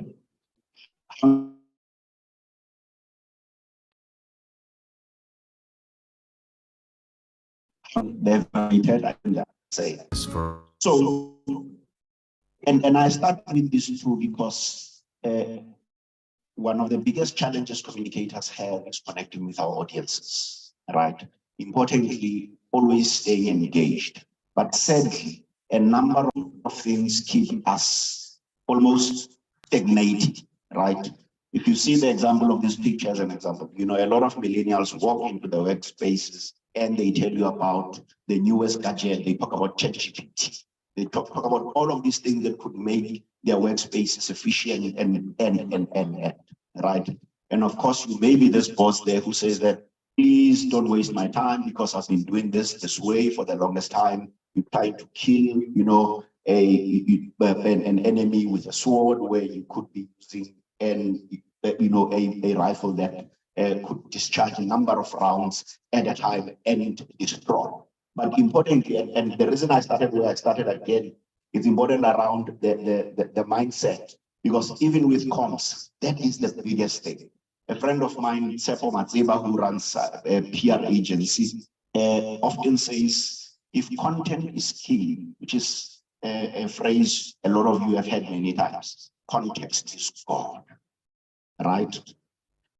And to make an illustration about this, so one of the clients that we serve at Decode Communications is the Nelson Mandela Children's Fund, right? The Nelson Mandela Children's Fund exists, and they have an endowment fund where, you know, they fund a number of NPOs so that they deliver work that is around the protection of children, whether it's children's safety, poverty, and many others, including advocating for children's rights, right? But one of the things that is also happening is that a lot of you may have, you know, either read or seen or even heard in the news, the philanthropy contributions have been dwindling, particularly since during COVID. And the trend is continuing that way. A number of NGOs are struggling because of that. Therefore, as a business, they then have to think about what are some of the ways that we change how we ensure that we are able to attract more funding using other means. Of course, one of the things that we then raised as a tactic was what is called public fundraising, right? But as you try and you start thinking about public fundraising, you are then met with the sentiment, right? That Mandela has sold out.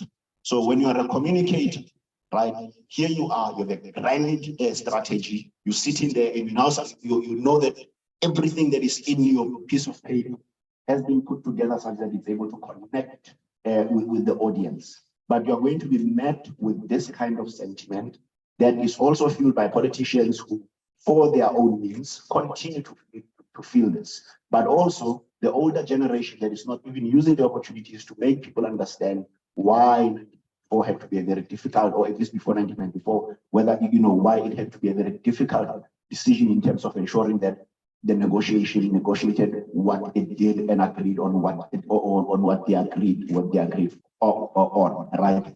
But the point that I'm really making is that I was not there in 1994. I was only 15 years old. Therefore, I was not in charge of that. But importantly, I could easily change the circumstances and the thinking that goes to ensuring that I connect, or at least the strategy, therefore connect with the audiences.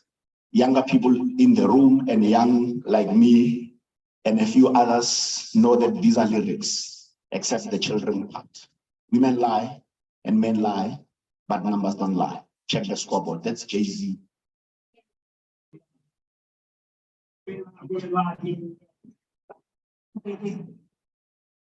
Where am I getting with this, right? That in the bigger scheme of things. So if you think about what a decode is trying to achieve, right? We communicate in a context. And part of that context in particular. So one of the things that we also had to do was to say, there are a few pieces of research that we had looked at that talk to public fundraising in particular, and I'm using this one example around how, one, we understand that there's context, but also we have a specific intention of ensuring that we meet up with the obligations of the business, but we also use communications as an effective tool to ensure that we connect with the audiences and are able to support the business, right? Importantly, part of what we do as well is to utilize social media. And I want to bring your attention to a few of these slides, and hence that men lie, women lie, and numbers don't. Every year in January, and all communicators in the room, and even the younger ones, I urge every year in January, We Are Social put out this report. It's called the Global Digital Report. It's about 198 markets across the world, where they literally look at a number of, a number of things, particularly around internet and social media. So in terms of how South Africans are using social media, right? Some of you may be shocked that at least just about half of South Africans use social media for reading news. A lot of us, I imagine, the assumption would have been that it's so that we take selfies, we post them, we tell people about whether we are yawning or whether we are in pajamas or whether we're cooking or whatever the case is. What does this mean for us as communicators? It's an opportunity, right? Yes, social media platforms. There's a thing in South Africa that Twitter. But if you look at the slide, in the bigger scheme of things, right, Twitter is a very small unit. Right? Rahali spoke about influence, absolutely influential. But if you look at the numbers in terms of how many people utilize Twitter in South Africa, and again, I know that it's Africa Comes Week, but deliberately I chose to, look at the case study of South Africa, right? For context, and this is important so that as a communicator, again, when you decide to choose a platform or to stay away from a platform, let it not be based on your thoughts, right? You may have whatever it is that you have against Mark Zuckerberg, but the people you want to connect with, that you want to talk to, they are on Facebook, and the numbers don't lie. Women lie, children lie. With this next slide, I want you to pay particular attention. If you have a look, the date has been February 2023. This one says February 2022. So pay particular attention to TikTok. Just under 10% in terms of growth in the last year. This is this year's report. If you look at this slide, TikTok is the only platform that has had double-digit growth. Right? I can tell you now, some of the people who are older in the room are saying TikTok is for children. Do you know that NASA has one of the biggest TikTok platforms, even as a space agency, or at least as a science agency? Precisely because they know how to package the content, how to talk to the audience, but also ensuring that you focus on the utility of the platform rather than the perception of the platform. And that is where I started with those two videos saying that mindsets matter. So as communicators, we should always be mindful of this thing that sometimes when we think about reputation and crisis communications in particular, we are always starting from a bias. And that bias would sometimes also not help us.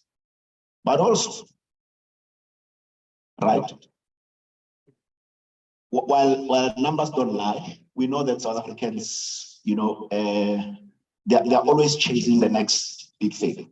They're always following the next big thing, right? But also the media as well, and I know that there are a number of journalists, I've seen a few media houses in the room, they lead society almost in that kind of thing, right? If it's the Senzo Meyiwa trial and it's Kelly Kumalo's younger sister, that becomes almost the story, right? And we miss out on many other things. Of course, the biggest challenge that we then have as communicators is to be thinking about, while all of this is happening, there's another piece of research that we've also found, right? That is always help that people's anxieties matter. Remember, we're on that, if content is key, context is God, right? So you can't think about reputation management and crisis communication without thinking about the context. Allow me to use the current example, which has dominated the news cycle recently or now. The 12.5 million rand book. We all know what you're talking about, right? So if you think about it, right? Of course, two friends, relationships seem to have broken down. There's this new revelation, and the news cycle now goes on. If you look at Twitter, Prince Mashele has been trending for the past at least 36 hours. If not more, right? But as communicators, while the news cycle continues, our obsession should be here around the anxieties of the people that we want to connect with and how we then work on them, right? And of course, then the question is, what should we do? I can think about 4 takeaways that if you were listening to me today, particularly the young people, if you were to miss everything I said, at least walk away with this. First things first.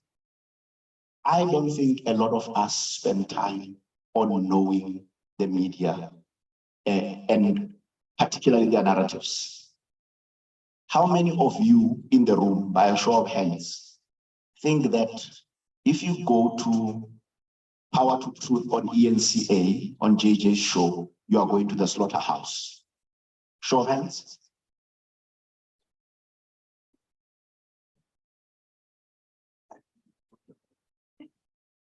So a lot of you think that JJ's show is actually a nice show. It's a good current affairs show. Anyone can go there. Rahadi, I'm going to lean into what you are raising. People are not being honest. Again, I'll give you this opportunity again. By a show of hands, how many of you believe that JJ's show is one of the most brutal shows in the country? All right. Here is the point that I'm trying to demonstrate, right? A lot of us as communicators know that preparedness beats everything else when it comes to media training. And that is why we then talk about media training, right? Of course, familiarity also assists when it comes to anything and everything that is about media, right? Yesterday, Tabiso Kotana on Power FM was speaking to Selvi Bukaba, the spokesperson of the city, on the issue on the Hammanskraal matter. One of the, as he starts the conversation, or at least as he continues the conversation, he says, hey, you know, Selvi, I really like you, but I have to ask you this, right? And then, of course, he then goes on to share a few, or at least ask a few difficult questions. The point that I'm making about this, you know, this example and what the question I raised on AJJ is that there are many assumptions we made about the media. Right. So remember where I started, or at least we are saying mindsets matter, context is God, but importantly, our assumptions often are the thing that stands between us and being able to connect with the audiences. A lot of us, in fact, a number of people that have seen JJ's show as a way of communicating their messages because he has access to however many millions of people, they've done so exceptionally well. Right. The one example is the chief solicitor, the gentleman who solicitor general. Yes, right. JJ was asking him difficult questions. It was around the payment of the Marikana widows in terms of, you know, what has been settled, and he was exceptionally prepared. But also he understood the narrative. Right. So a lot of the times, whenever we think about preparedness, we only think about being prepared for this one media house, right? If you think about Ayabonga Tawe, I know that, you know, the media has lost him now to the DTIC. Ayabonga Tawe's just typical, you know, disposition as a human being and as an economist was that we are banga umhlaba. I don't know what it means in English. So you guys will translate to those that don't understand, right? But then the point that I'm making is that when you go to an Ayabonga Tawe's show, he for the longest time was on Power FM, then he went to Metro, right, the second biggest radio station in the country. If you understood his narrative, it is easier for you to be able to plug yourself into that show and be able to communicate to the millions of people that tune in into Ayabonga Tawe's show.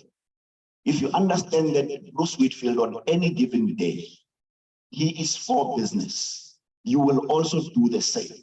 No media is the same, right? So one of the things that I'm then asking is that let us not walk around with the media is the same. They are pushing a narrative.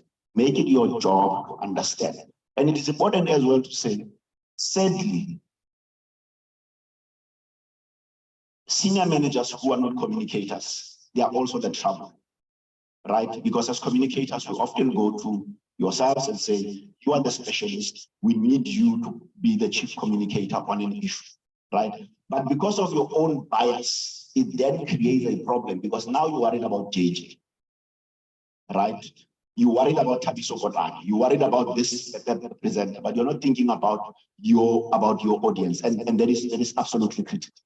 Remember the second thing that I said, that communicate with empathy. Some of us who are Kaizer Chiefs fans, this is not a picture we like, right? The example here is that it was after a derby, Kaizer Chiefs had been drugged, had been, you know, given a hiding, and in the city of Johannesburg, one public institution. I'm not talking about Nando's. We all know that Nando's does social media exceptionally well, right? But you know, a public institution was able to optimally utilize social media such that it connects with the users, right? If you go to and I'll share you have the presentation and Ayanda will share it. But when you go to the specific Twitter page, you'll recognize that some parents' fans were generous to the point of sharing GPS coordinates with some of us whose hearts were broken when this match had happened. Right. So if like me, you live in Kempton Park, they will tell you that the nearest clinic is in Bletchley, you know, and things like those. So you see how you have now created multipliers, because what you did was you understood the context. The context was that they had no business really talking about counseling services on a Saturday where there was the biggest game that divides a nation. However, they understood the context, captured the moment, communicated, created multiple amplifiers. Interestingly as well, right? And again, this is through crisis comms.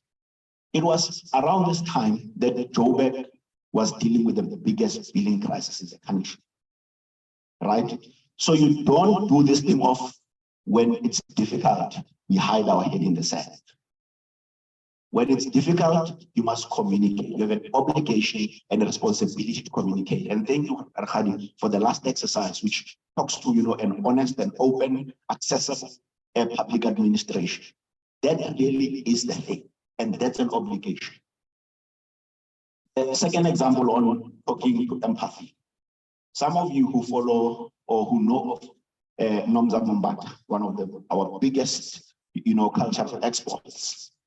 Her cousin had committed suicide, right?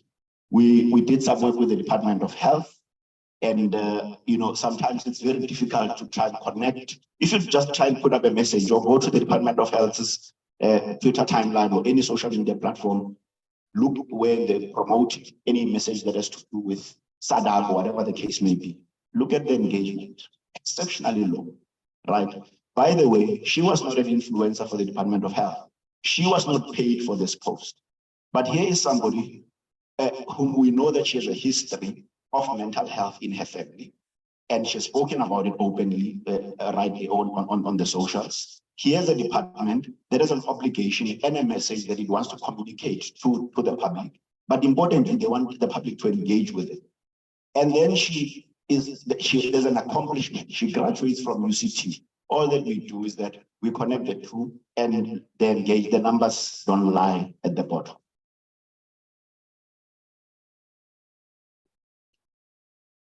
The third takeaway that I was talking about, that I was sharing earlier, was to say, be creative, right? One of the things that we have done at Decode Communications is that we had observed, and again, it is because there are always constant engagement between ourselves and the journalists. One of the things that we had found out as part of our work, or at least just in the course of our work, was that producers, particularly from the broadcast media, felt exceptionally under, they were not really taken care of. They were not, thought of so highly, because when you think about any media platform, you always see the presenters, the hosts, the guests, but not necessarily those who work in the background. All that we then did was to decide, we ran a campaign that we called Celebrating the Unsung in the Media, but we then went on to create something that was empowering, right? We had at the time we had worked with the Nelson Mandela Foundation, and may his soul rest in peace. Luzuko Koti was the director of communications at the foundation. One of the things that we then proposed was to say, a lot of these producers are troubled with the fact that when somebody pitches a story, they do not know how to tell whether that story is true or not. The many examples are people who are self-made millionaires out of Bitcoin or these other things, right? So this guy already comes up, there are Bentleys everywhere else. They want to tell the story because it's a story that is aspirational, right? It shows off some of the best showcases of South Africa, right? But they say, how do we tell that the story is true? How do we tell that this kid is not, being us so that he uses our platform, and get to as many people? So misinformation and disinformation was always a big thing. It continues to be a big thing. What we then did was with content producers in the room. Of course, it was with the Nelson Mandela Foundation. We organized a workshop that was empowering producers. So the point that I'm making is that don't always be looking to take from the media. Don't always be looking to get from the media. Get an opportunity for you to be in front of an interview, or for your principal to be in front of your interview. Ensure that you find creative ways of ensuring that you you help those that would ordinarily help you. The third thing that I had written there was to say, write thoughtfully. Here is somebody that many of us love, Professor Chilini Mahwala or Marwala, depending on how you want to call it. But because of the closer is Marwala. One of the days, this is what he thinks. He was the Vice Chancellor of UJ at the time. And the question that I want to ask in the room, if your friend left today and you went to see their baby, and their baby is not on the prettier side of looks, would you tell them that their baby is ugly? Right? The point with this is that, again, around reputation management, a lot of us have thoughts that never should be out in the public. Does it change the fact that you're maybe going to be the godmother or the godfather, that your godchild is not so nice looking? It does not change that fact, right? It therefore means that for a very long time, you will hold that view that, right? And I'm saying there's absolutely nothing wrong with that, because you would have seen one opilanya, right? And in that situation, what do? You hold the view to yourself. Was this a valid argument? Possibly amongst these buddies, of course. But what somebody went and did immediately after he posted this, which was very early, you see, it was in the early hours of the morning at about 4:60. At 8 o'clock, when all of us were starting to open our computers, Wikipedia was updated to say, here's a vice chancellor, top thinker, this is what he thinks. So now the world knows that this is how, or at least what the professor thinks, right? It gives absolutely no context to what the professor was saying, right? However, when somebody just Googles him, that's exactly what they find on Wikipedia. And again, it's that particularly those who are principals and senior managers, be mindful of what you write. It is not just that you want to be able to talk to people, or you at least want to project what you want to say. Always remember to be mindful. The last part is that the last takeaway is that think a little bit beyond the ordinary. We run a PR agency. Our job, or at least how we make money, is that we get our clients to be in a number of media platforms, to connect with a number of their stakeholders. But as an agency, we have to challenge ourselves. One of the things that we've been doing for the past 3 years is that we've been putting out this report called the South African Government of Government Leaders on Twitter. Essentially, it's a barometer. We look at cabinet ministers at national and in provinces and their ministerial liaison officers, and we rank them in terms of how they are doing on Twitter, right?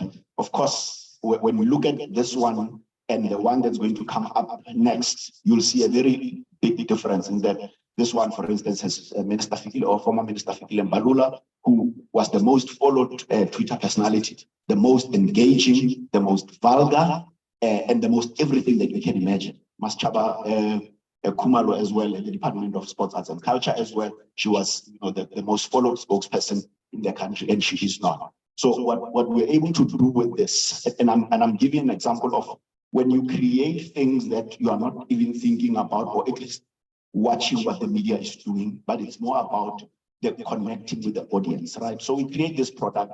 This year, I'm having an interview on Tabiso Thomas show in the morning on Power FM. I then, Sisanda text me on Twitter and say, hey, Morena, I heard you talking about this thing on Twitter, on Power FM. Can you please talk to us about it? Of course, we then got phenomenal media on this. And the point that I'm really making is that if you're always content with, the things that are here that we know, we likely not to get that far. Allow me to end with this.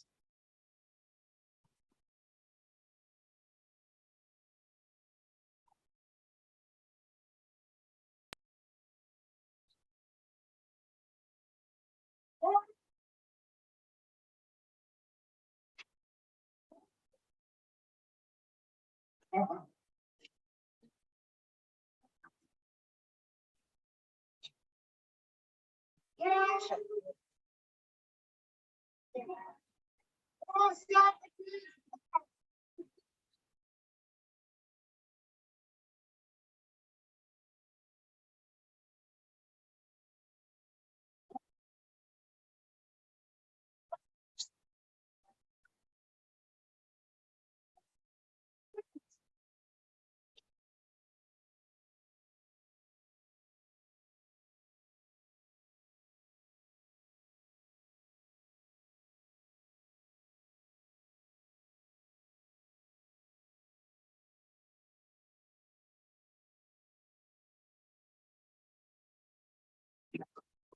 new way to say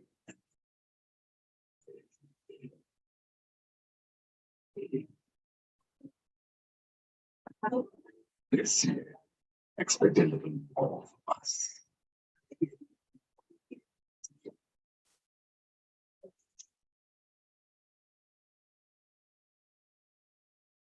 So as I close this presentation, reputation management, as a friend Rams Mabote likes saying, is that it's like a bank account.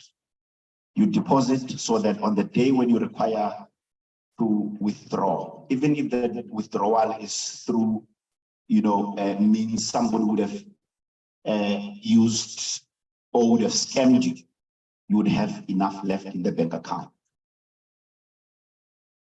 A lot of us sometimes don't think about reputation management in that way. And I want to use the example of, you'll remember former Minister of Finance in Tanzania.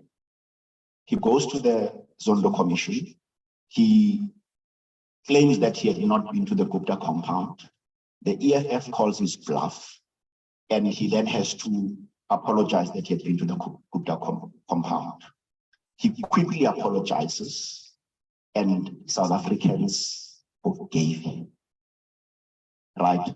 And it is not because he's an angel amongst demons, right? It is because for a long time, former Minister Tanzania had been putting into his bank account. So if you think about, there was never a scandal about him while he was in government. There was never an issue around integrity. And that is why a lot of people just saw this as it is uncharacteristic of you.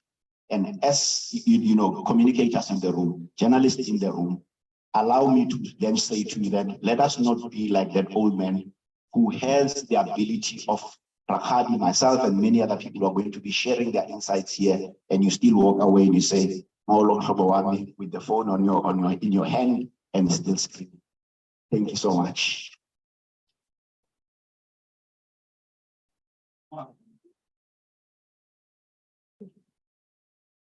There is a question. All right, madam. It's in Zulu. Oh. You? My good son. Good to see you again. But ask you a very difficult one. My name is Yuan Lisa from Middleburg Communications. Quick question.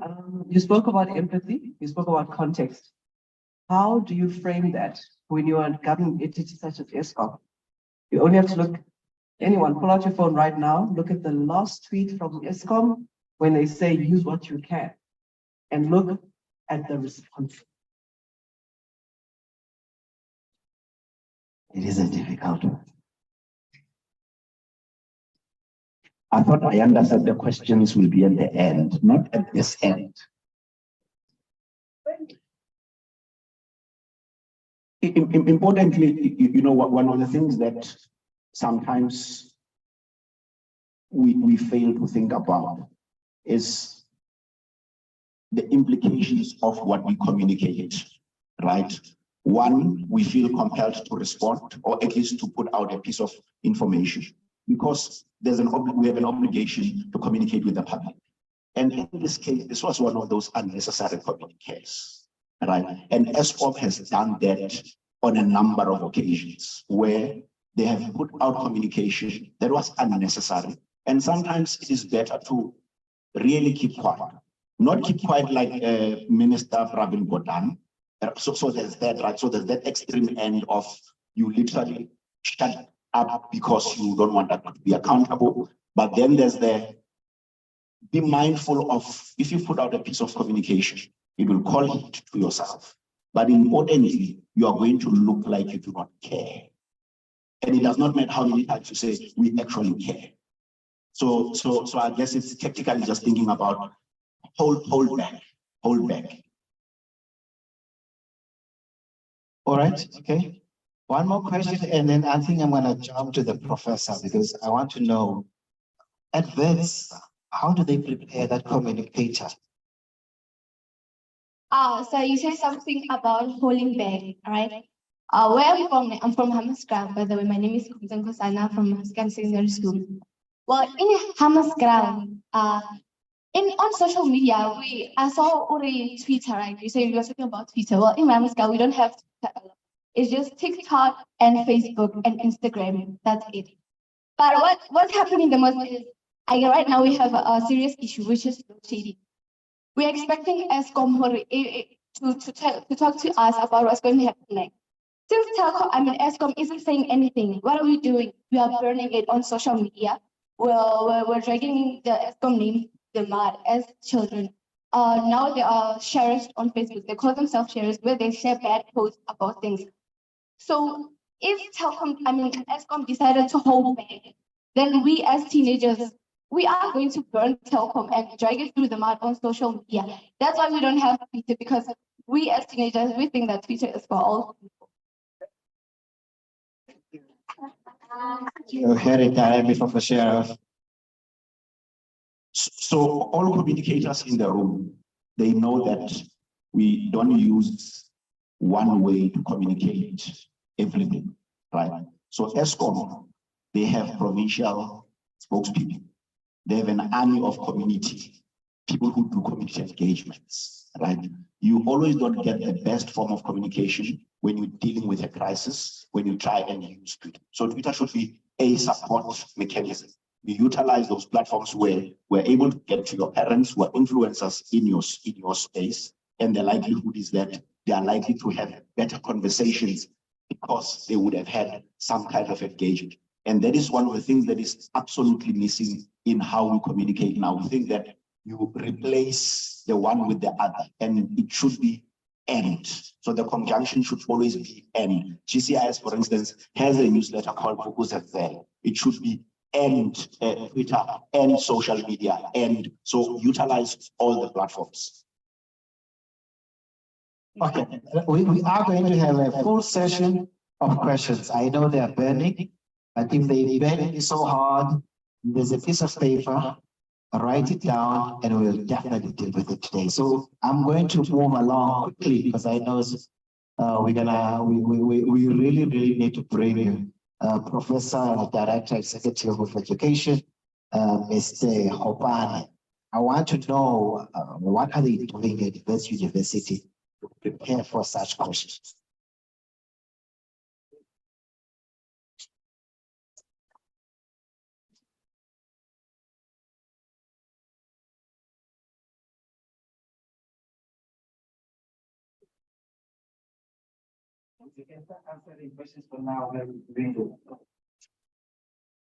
Yeah, well, firstly, thanks for the promotion. I'm sure many of you are wondering how can this guy be a professor when he looks so young, right? And so the truth is that I'm not. So the professor is my boss. He did a tumamina on me and said, I got, family engagement and crisis. Thank you. And so I will not be able to present. Would you go and present for me? So Professor Emba Maseko, many of you would know him, former head of the government communication, is professor. I'm Mr. Raisa Chahopan. And that's it. But my role at the school is that of a business development manager. And essentially what that means is that I work very closely with the private sector, seek funding for people to study at our school, but I also equally so work with government and across all levels, we identify those that have educational needs with us. And we do it nicely because we hire practitioners like Lorato, and sometimes Prof. JJ Tawan, depending on the audience, come and teach people on government communications, effective ways of communicating, crisis management. And so that's essentially what, in a nutshell, is a school we do from a communications perspective. But there's many other things we cover across governance, public policy, finance, economics, governance, and leadership.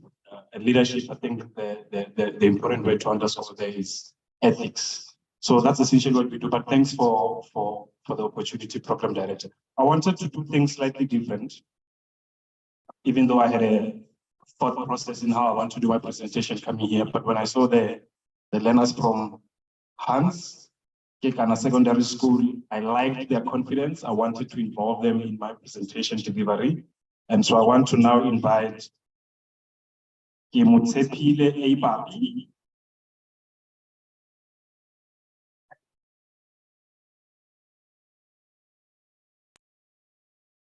and also Non-Tokozo Kumar.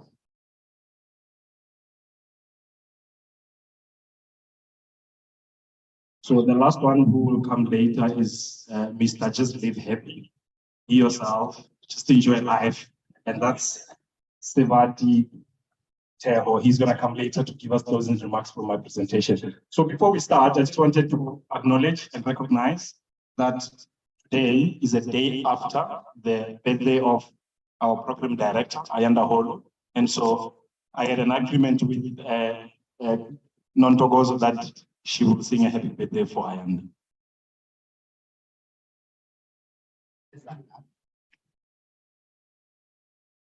Yeah, Okay, so let me just start. Happy birthday to happy birthday to you. Happy birthday, happy birthday, happy birthday to you.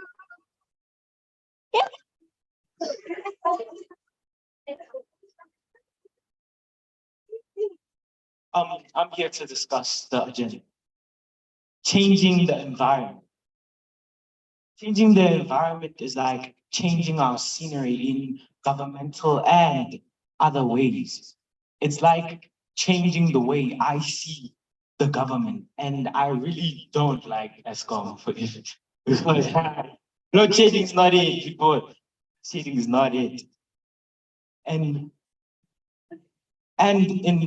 what it requires people to cooperate. It requires us to care about the nature, because nature is our environment.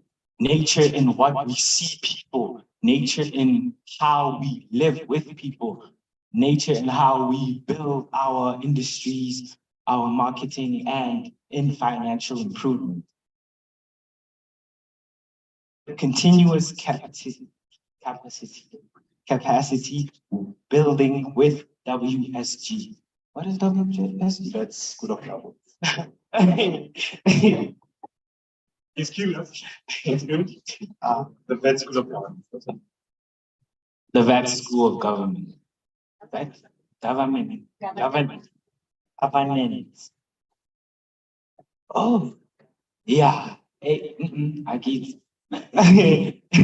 That's why I can't comment on that one. I don't even know what it is, but it's right there if anyone's curious. And the takeaways.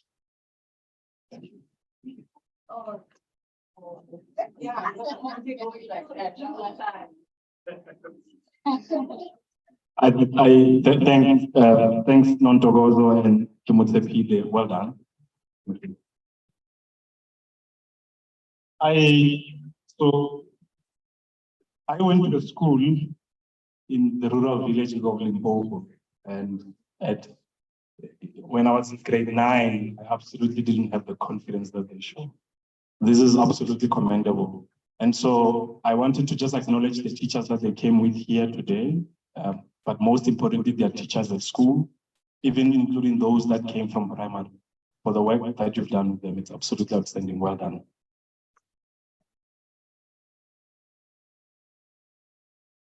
The media landscape is changing.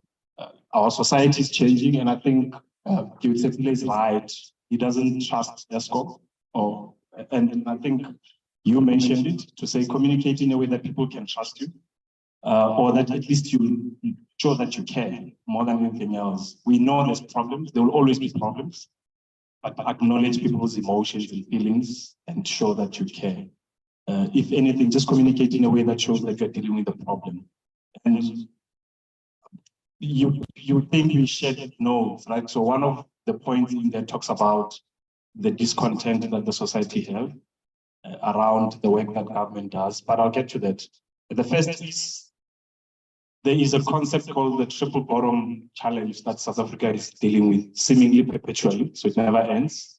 And that's poverty, inequality, and unemployment. Another feature that's permanently becoming something, or at least that is permanently featuring in our lives, is load shedding, which means power cuts. We are expecting that on Thursday, when the Reserve Bank governor announces the repo rate, it can only go one way, and that's up. Just this morning, on the radio, Power FM, they announced that there's 15 people confirmed dead from cholera in Hammanskraal because of the water crisis.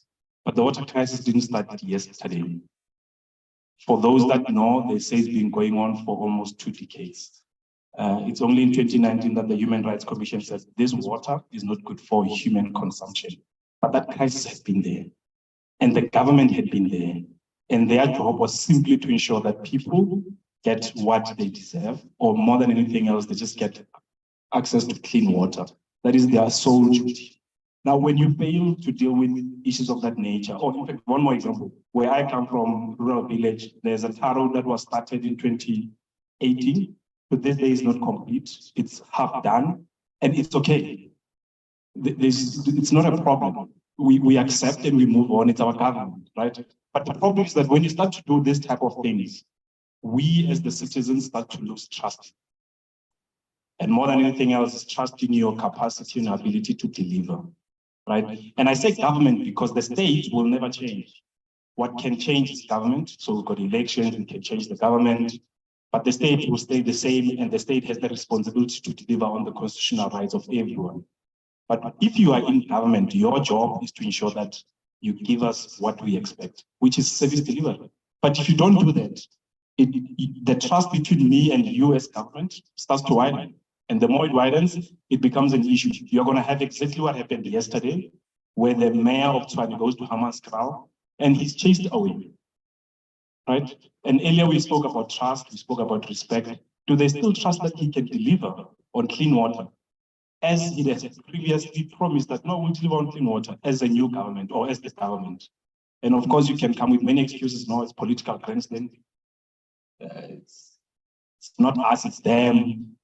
The reality is that you've got a duty to deliver on clean water once you're in government. Once you assume responsibility in that office, you definitely have to close the gap between us or between the citizens and government, in at least ensuring that we can trust you. So that's becoming an issue.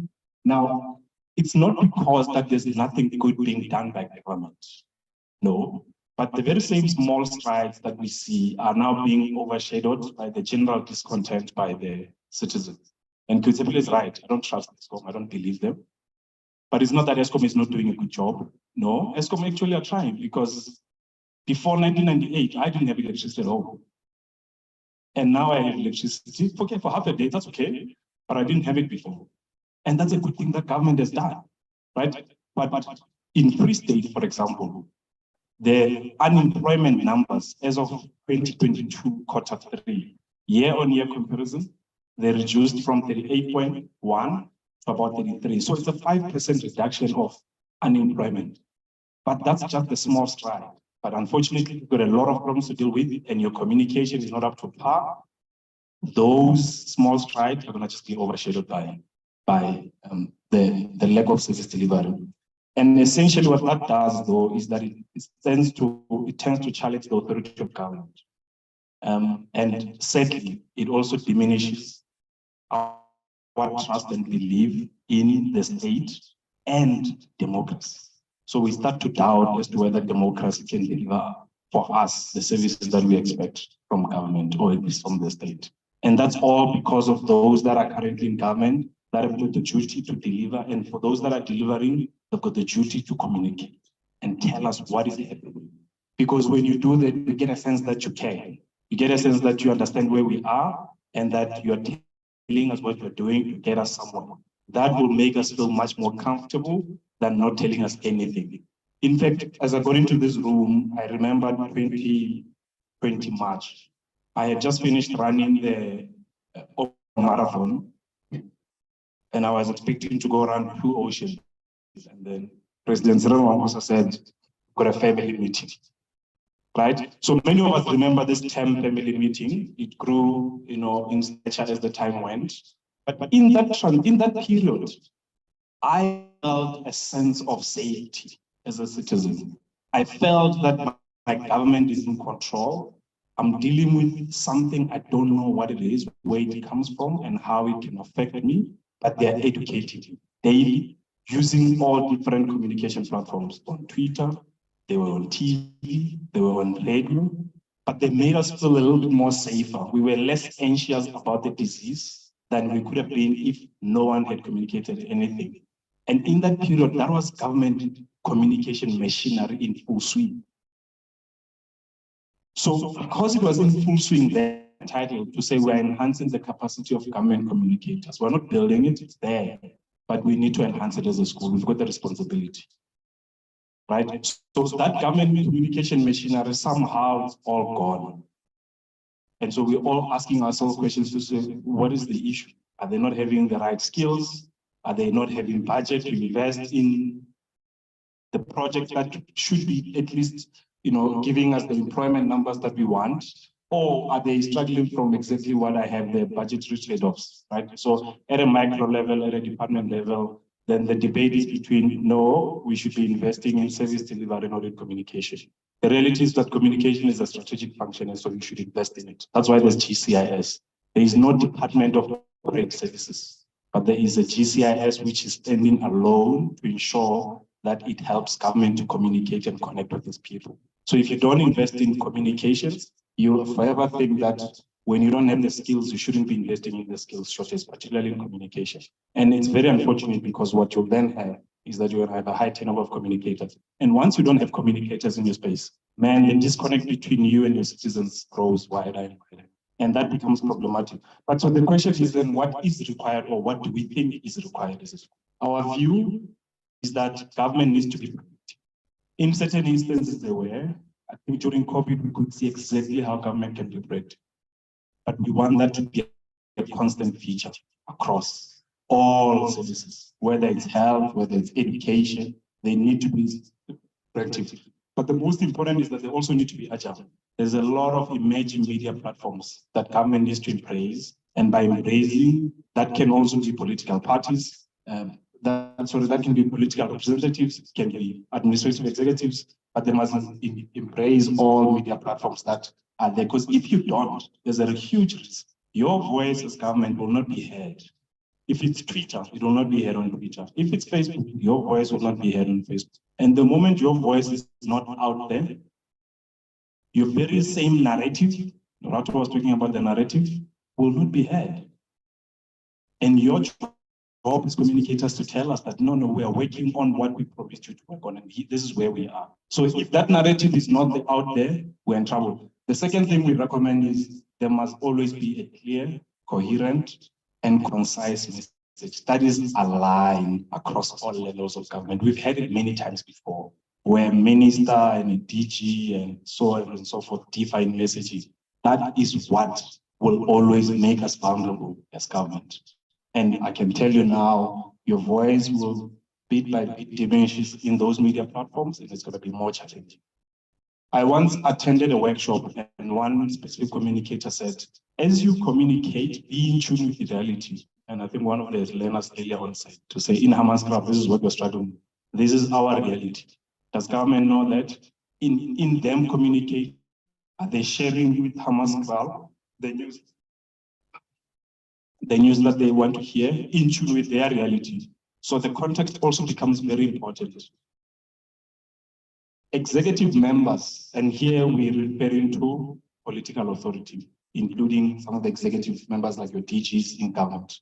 They must champion for communication as a strategic function. The moment they fail to, it becomes a lot easier to divert budgets to other service delivery priority projects.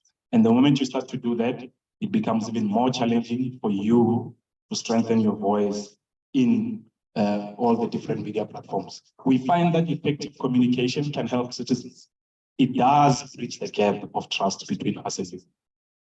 So if it's effective, what we do, at least at the Vet School of Governance, we help you be able to hone out those effective communication strategies. I mean, we won't give you all the answers here, but there's definitely a test after for the learners, right? Those that can answer the questions right, they walk away with a gift from the School of Governance.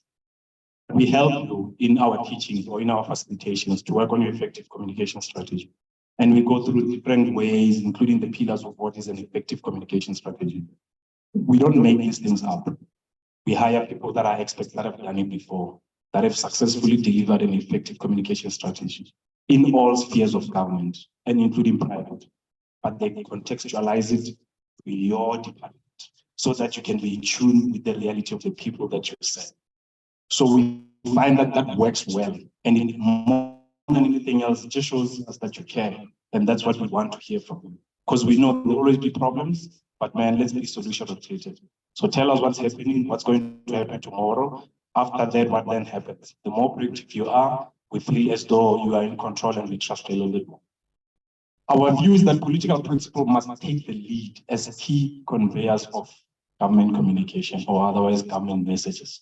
And that means our same ministers, now they need to get training in how to communicate with the citizens. Because if they don't, the very same picture you shared of Professionalizing Marwala then starts to show up.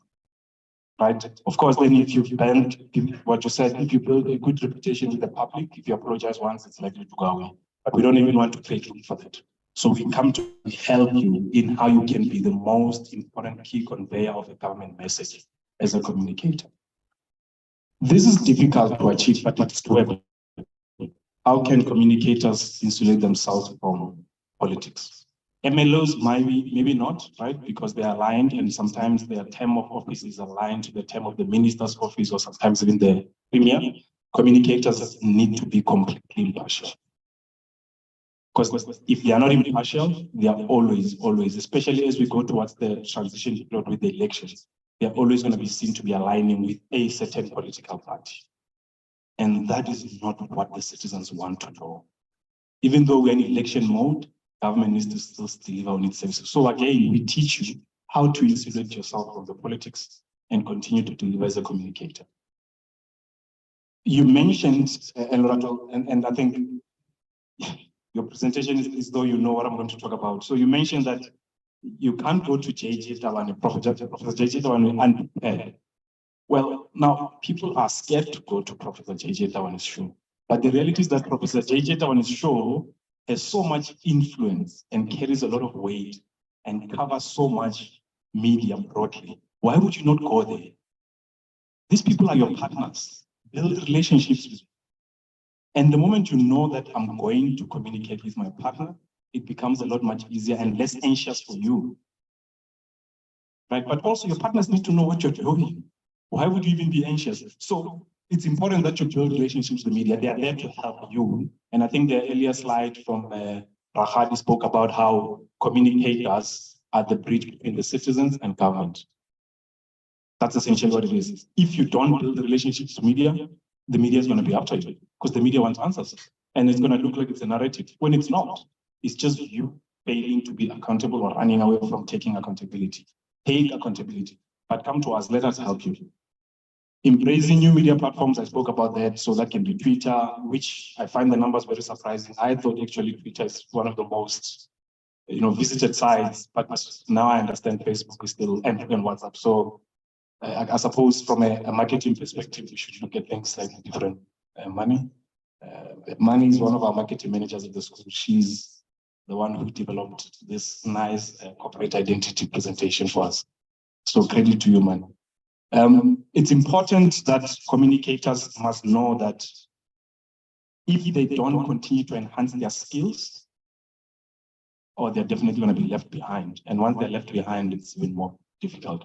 But whereas if the executive do not champion for communication as a strategic function, it's going to be worse because they will not invest in the capacity building of their very same staff members. And once that happens, we're in trouble. Communicators must lead through influence. They must learn to influence the citizen. They must learn to influence the media. They must take the opportunity, influence us. And I'm talking about government communicators. Influence us in what we should hear, how we should hear it. Still in tune with reality, we teach you how to lead with influence. As a communicator, communicate and lead with influence. That's an important thing, because if you can't do it, you disconnect with your people. And the moment you disconnect with your people, it becomes a problem. And I think earlier when we were talking about the values of the constitutional values, one of the things I resonated with me there was around good human resource management. And so for me, what it meant is, if you've got a team, look after them, create an environment for them to thrive. Because when they can thrive as your communicators, they are likely to deliver on what you expect.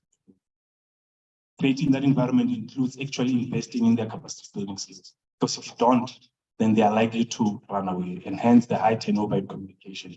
That's a problem. Now, continuous learning and capacity building to deal with high turnovers is something we encourage. It's something that we actually sit down with you and go through your communication strategy as an individual, but also as a department, to say, how can we help you deal with the high turnover that you have within your department? So this, in a nutshell, is our view about what can be done. We do this in different ways. There's two ways. So firstly, we are a postgraduate school, and that means we only admit people that have at least a minimum bachelor's degree, and at times, as an exception, a diploma. So as a postgraduate school, we do this in two ways to build your capacity in government communication. The first is through what we call an executive course, which is a short course. And through it, you get what we call a certificate of competence, and you do it in block release format. So block release format is that you come to Bed School of Governance for 3 days in a month, you attend a module as part of a course. That module can be, or that course can be delivered over 6 months, 4 months, the periods can vary. Our government communication is over 6 months. The facilitators here are academics, so meaning lectures at VETs. Others are academics from outside of VETs, and others are practitioners. And the reason why we do this, we always want to strike a balance. Practitioners have a completely different perspective of communication, as do academics. And by you enrolling with us, we are then able to get a good balance between the two. And some of the communicators are with us in the room. Through there, you discuss many things, including the value of and the importance of marketing and communication to government, the growth of the media industry, and the importance of it. But we also do master classes or workshops or something of this nature.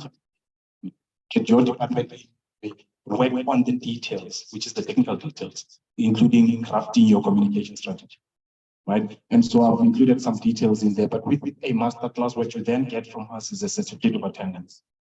And a certificate of attendance it's acknowledged by VETs, approved by VETs, that if you went through our master class, you are, and we can consider you at least competent, but that's only if you've done the assessment. So the difference between the two, certificate of attendance, you don't write any exam or test. There might be some pre-reading that you have to do in assessments, but to get a certificate of competence or to get competent by Bed School of Governance, you have to attend an individual assignment, or otherwise tests, and then exam.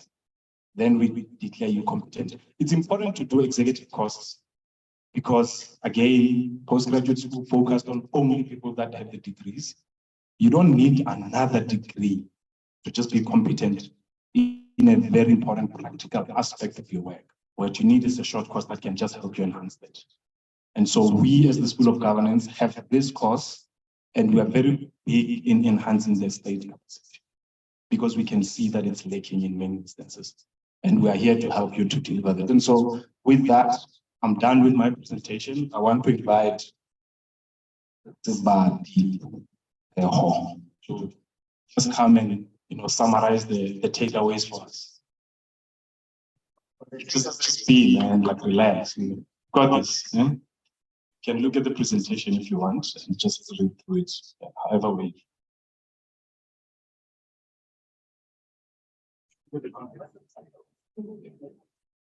So the takeaways, not the food, not the food. So first one is, it is important to note that doing something that no one knows about it, the same as doing nothing. It is important to note that doing something that no one knows about it is the same as doing nothing, by Prof. J.J. Tabat. What? How do I explain that? Okay. So if here it says it's important to know that I think you should do each and every single thing, knowing that each and every single person is acknowledging it. Don't do anything in the shadows because no one is gonna see it. It's gonna be like you're doing nothing. Over. So the second one, clap, yeah, don't clap, I'm not. The second one, it says government that cares about the welfare of citizens. This is not ANC. Okay, the government that cares about the welfare of citizens. The government should care about each and every single citizen, individual as a whole. It should provide sleep, shelter. It should provide food. It should provide accessories, clothes, protection. They should not be thinking about their pockets, but the people that live in the country. The partner with the WSG to enhance the capacity of government communicators. What? Okay, partner. Who's that? Okay, help me. Help me. Okay, Verts School of Governance. So I guess the WSG is there to enhance the capacity of government communicators. So like what? You speak for the government. Okay, so send a message to them saying that they should care about us more. Our school needs more, like it needs things. It needs like ingredients for the science lab. It needs laptops or reachers if necessary. It needs sports grounds, sports fields. It needs a lot. Okay, so if you could come Paskikana to associate with us, that would have done a lot of work. Thank you very much.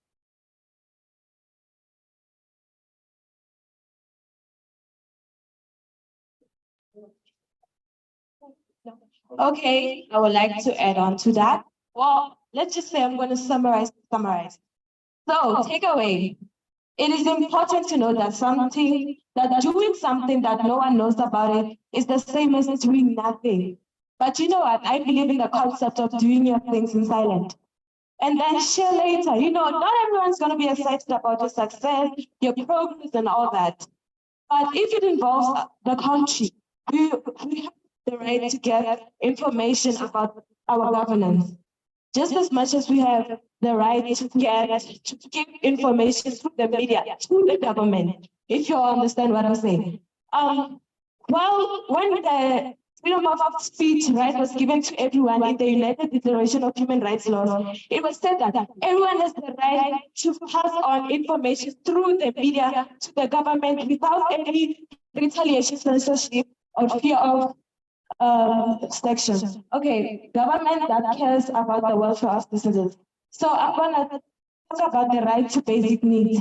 The government needs to take care of our basic needs, which includes shelter, water, and water, clothing, and food. We don't have clean water in Hammanskraal. We have a breakout of cholera at the moment, and we're losing lives. They're so rest peace anyway. And then partner with the WSG to enhance the capacity of government communicator. Well, I can't add on that. I'm not a part of the WSG. So, but I have my notes over there and I can check them out. So what it does, it gives an executive course, which is the government communication and marketing. Yeah, I'm sure we all know that we're all smart in here. Master classes and workshops. I mean, this is great. You can get a 3 to 5 day chance to enhance, and you know, you can just grow from it, learn from it. Thank you all. Thank you. And go sing a another round, please. Fascinating. You know what else is fascinating? Eating. I think we need to eat. Yeah. Hands up all those who want to eat. I think we need to eat. After eating, food for thought. After that, we're gonna have a practitioner that from PRISA. And PRISA is this body that some of the government communicators come from. They're gonna need to account too of like, what are you doing to capacitate your members? The private sector, some of them work for major corporates that sometimes insult us in their adverts. Sometimes they don't really get their communication right. But I do know that it's plenty that do great work. After that, we should have a notch. We're going to have Dr. Sweeney all the way from CSIR. He's going to tell us about what that day was talking about, where government did a great job during the lockdown. Maybe you will just open up a curtain and insights of what really happened. But for now, I'm going to give it to Madame, who's going to assist us of where we're going to eat, so that we come back with stronger questions, more passion, and everything.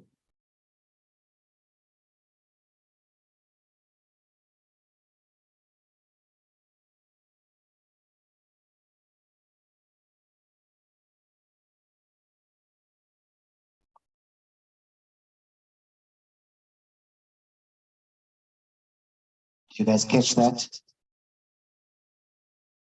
That's normally how we get briefs. Okay, we're going to eat, but we're going to do it orderly. We'll really ask to please allow all the speakers to follow her first, and then our esteemed guests, the young ones from the school, second, and the not so youthful communicators follow behind the high school learners. In that order, please. Dr. Gigi, Professor, please lead the way.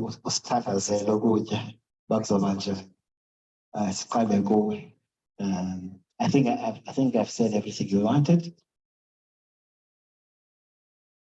In order. Okay. Can we stagger it that way, please? All the speakers, Verts speaker, Decode speaker,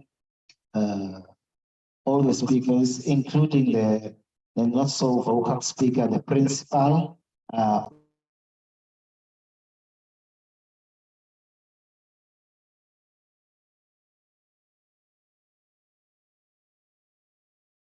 South Africa is growing and new challenges arrive every day.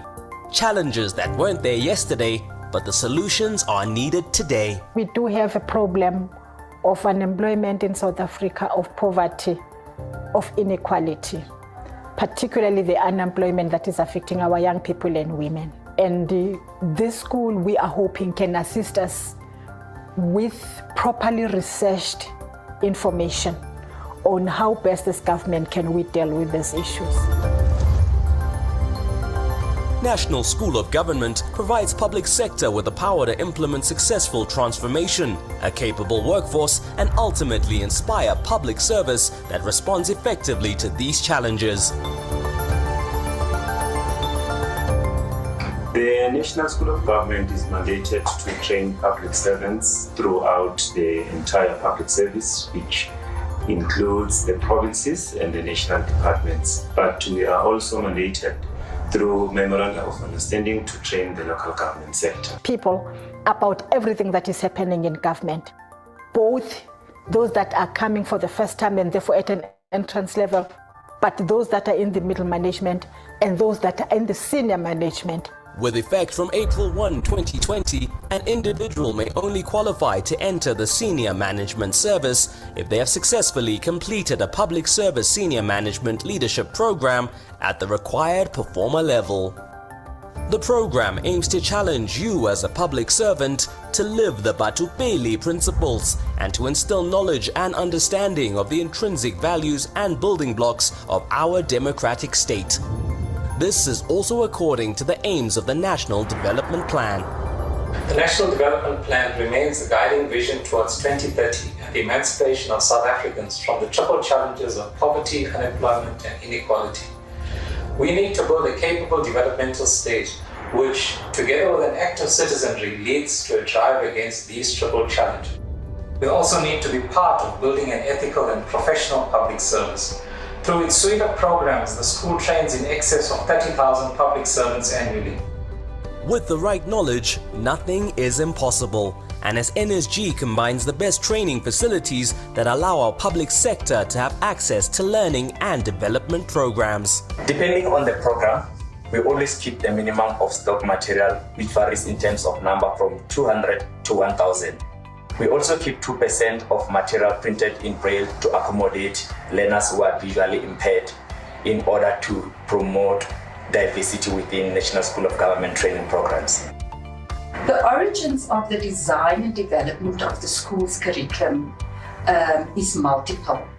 For example, we could have a request from a ministry with regard to what they need us to design. We could also have requests from particular departments who maybe have designed particular policy for implementation, and they request the school to support them through training and development to implement that policy. The school is also quite proactive, and so we make use of our training needs analysis. The analysis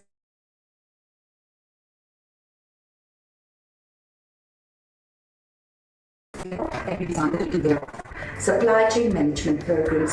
We will have a very close working relationship with colleagues in National Treasury. A training calendar was developed to assist the department that on a specific date, in a specific calendar month and in a financial year, on the specific date, those departments can send their learners or delegates here at the NSG offices for them to participate in that particular training invention that they are interested in. This enables the departments to ensure that people are trained other than having to wait to have a number of 25 people per department. After the completion of each training, there is a certificate which is issued to the participants of that specific program.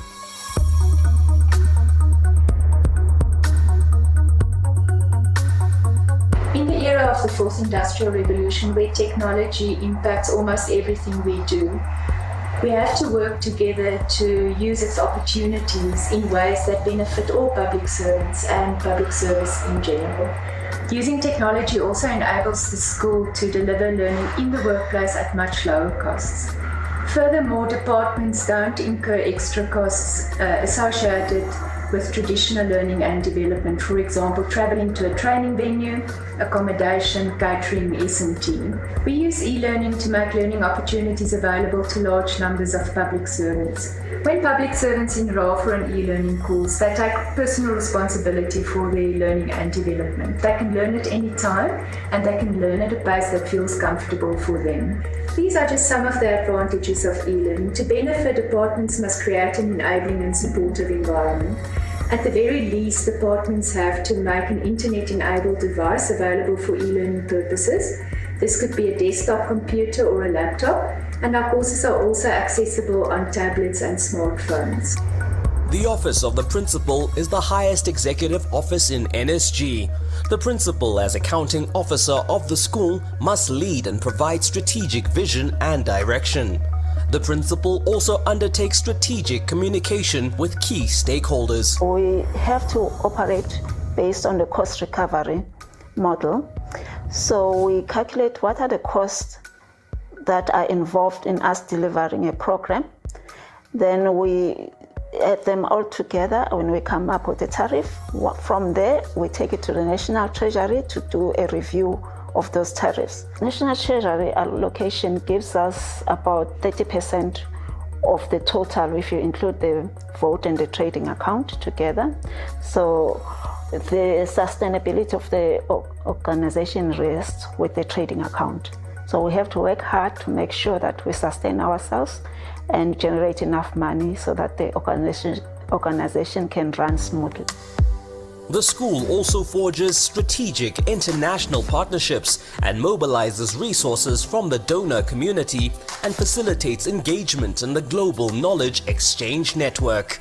The international relations and special projects is one of the chief directorates within the NSG, with the role of coordinating the participation of the National School of Government in international forums. One of those forums is the African Union Specialized Technical Committee number 8, which is dealing with capacity building in the public service across the continent. The second one is the African Management Development Institutes Network, which is called AMDIN. The National School of Government is the secretariat for AMDIN. And through AMDIN, we are implementing courses across the continent. And through AMDIN, we are uniting the African Management Development Institutes under one umbrella, with a view to ensure that there is a common understanding and a common approach to development and capacity building, within the continent. We are also coordinating the participation of the NSG in courses that are offered by the Chinese Academy of Governance. We have an MOU which we have facilitated for the NSG to sign. That MOU is between the NSG and KEG. We are coordinating as international relations and special projects the participation of the National School of Government in courses that are provided by several institutions. One example, for instance, is the participation of the NSG in courses offered by the National School of Administration of France. We have sent, since 2009, several public servants from both the NSG and the other government departments. NSG makes space for the public sector to be involved in moving the country forward, knowing that they are part of a bigger team. We contribute to the mandate of government by professionalizing our public servants so that they can go out and give the whole of South Africa a better service, a better quality of service, so that we can all live and be happy in South Africa. The NSG ensures that public servants are empowered so that the citizens, when they interact with the public service, they can receive a fast and effective service from them. When public service is done right, it solves everyday problems that optimize resources and allow South Africa to grow. It's more than just a school. We belong, we care, we serve.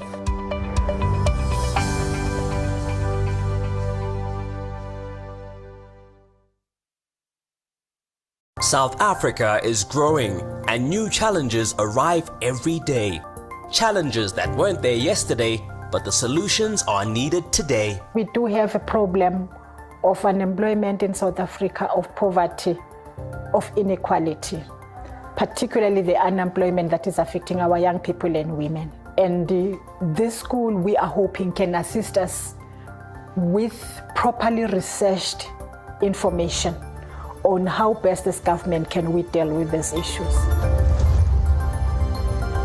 National School of Government provides public sector with the power to implement successful transformation, a capable workforce, and ultimately inspire public service that responds effectively to these challenges.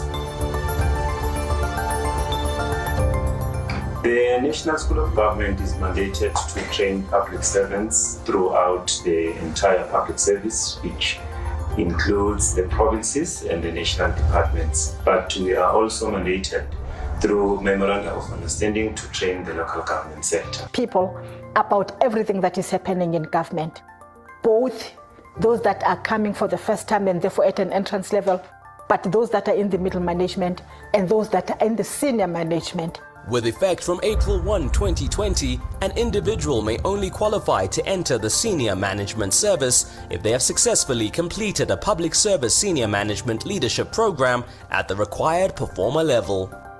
The program aims to challenge you as a public servant to live the Batupeli principles and to instill knowledge and understanding of the intrinsic values and building blocks of our democratic state. This is also according to the aims of the National Development Plan. The National Development Plan remains the guiding vision towards 2030 and the emancipation of South Africans from the triple challenges of poverty, unemployment and inequality. We need to build a capable developmental state which, together with an active citizenry, leads to a drive against these triple challenges. We also need to be part of building an ethical and professional public service. Through its suite of programs, the school trains in excess of 30,000 public servants annually. With the right knowledge, nothing is impossible. And as NSG combines the best training facilities that allow our public sector to have access to learning and development programs. Depending on the program, we always keep the minimum of stock material, which varies in terms of number from 200 to 1,000. We also keep 2% of material printed in Braille to accommodate learners who are visually impaired in order to promote diversity within National School of Government training programs. The origins of the design and development of the school's curriculum is multiple. For example, we could have a request from a ministry with regard to what they need for us to design. We could also have requests from particular departments who maybe have designed particular policy for implementation and they request the school to support them through training and development to implement that policy. The school is also quite proactive, and so we make use of our training needs analysis, the analysis thereof, and we design the curriculum thereof.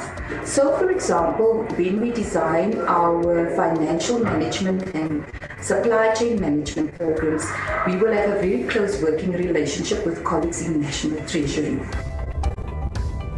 A training calendar was developed to assist the department that on a specific date, in a specific calendar month and in a financial year, on a specific date, those departments can send their learners here at the NSG offices for them to participate in that particular training invention that they are interested in.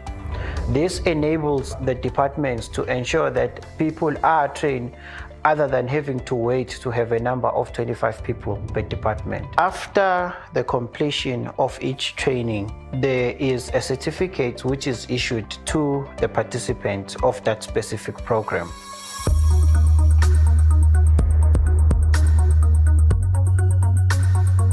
In the era of the fourth industrial revolution, where technology impacts almost everything we do, we have to work together to use its opportunities in ways that benefit all public servants and public service in general. Using technology also enables the school to deliver learning in the workplace at much lower costs.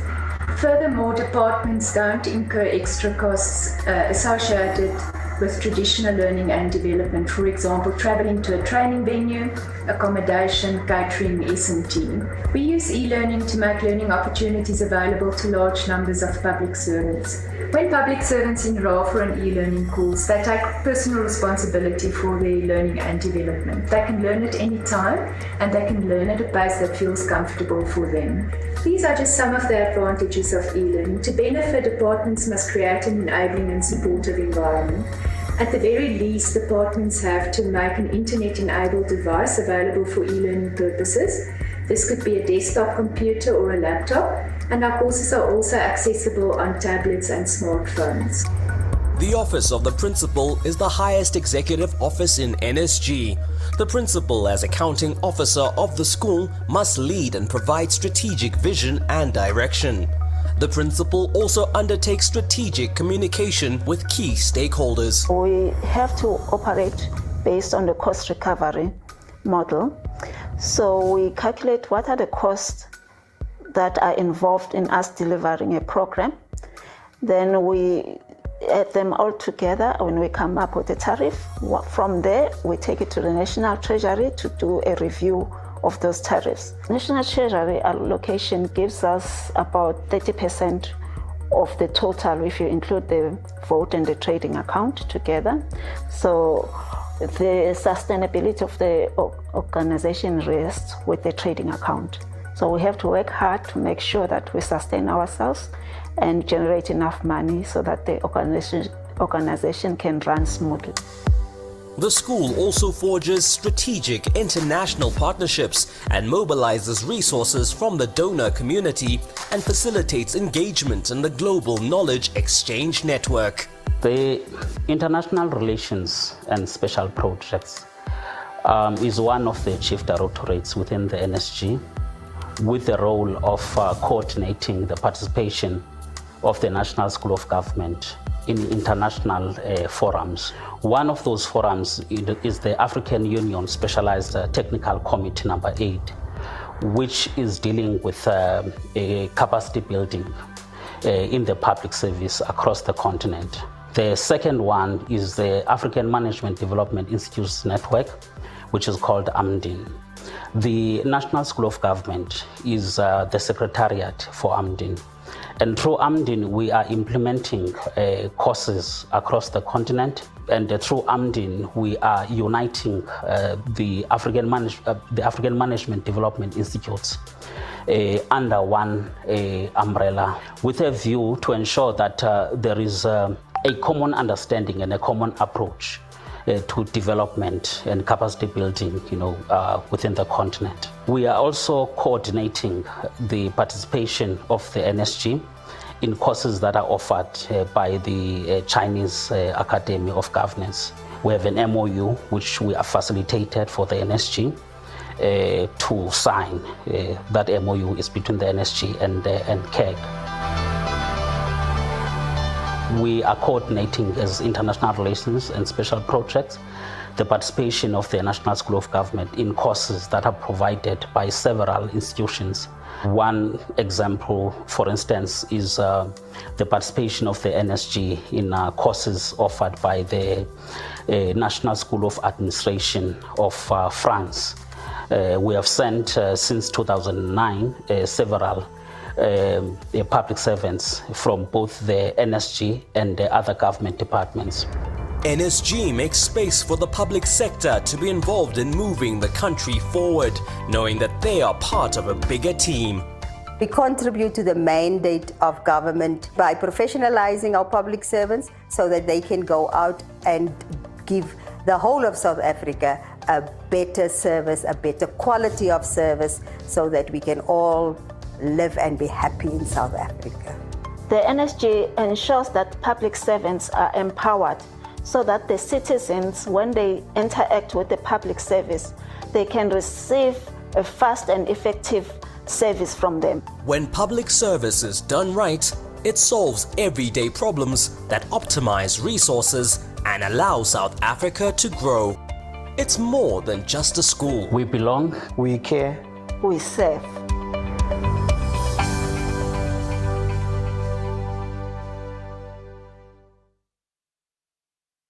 South Africa is growing and new challenges arrive every day. Challenges that weren't there yesterday, but the solutions are needed today. We do have a problem of unemployment in South Africa, of poverty, of inequality, particularly the unemployment that is affecting our young people and women. And this school, we are hoping, can assist us with properly researched information on how best as government can we deal with these issues. National School of Government provides public sector with the power to implement successful transformation, a capable workforce, and ultimately inspire public service that responds effectively to these challenges. The National School of Government is mandated to train public servants throughout the entire public service, which includes the provinces and the national departments. But we are also mandated through Memorandum of Understanding to train the local government sector. People about everything that is happening in government, both those that are coming for the first time and therefore at an entrance level, but those that are in the middle management and those that are in the senior management. With effect from April 1, 2020, an individual may only qualify to enter the senior management service if they have successfully completed a public service senior management leadership program at the required performer level.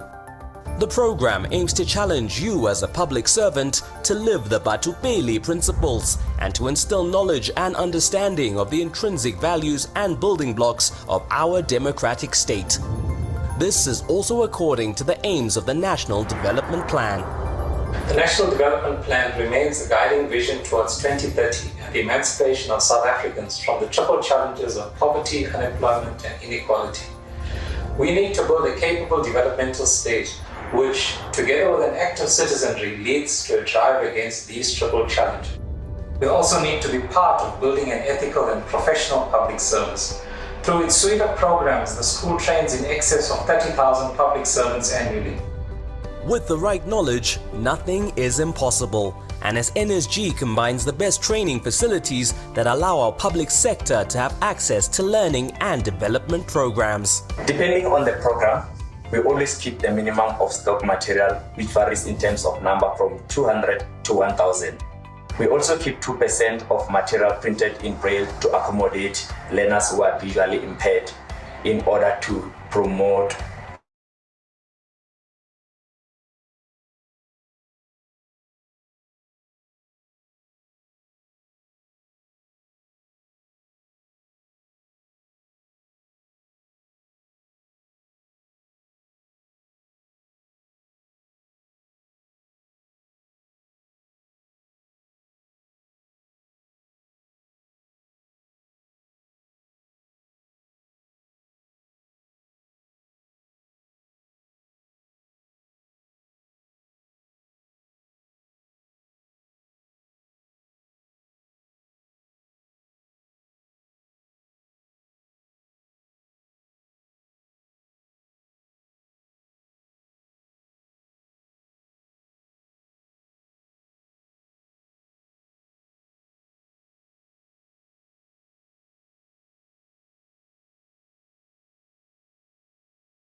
And new challenges arrive every day. Challenges that weren't there yesterday, but the solutions are needed today. We do have a problem of unemployment in South Africa, of poverty, of inequality, particularly the unemployment that is affecting our young people and women. And this school, we are hoping, can assist us with properly researched information on how best as government can we deal with these issues.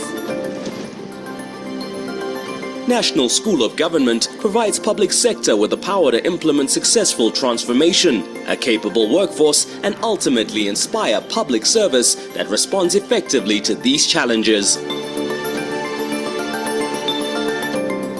The National School of Government is mandated to train public servants throughout the entire public service, which includes the provinces and the national departments. But we are also mandated through Memorandum of Understanding to train the local government sector. People about everything that is happening in government, both those that are coming for the first time and therefore at an entrance level, but those that are in the middle management and those that are in the senior management. With effect from April 1, 2020, an individual may only qualify to enter the senior management service if they have successfully completed a public service senior management leadership program at the required performer level.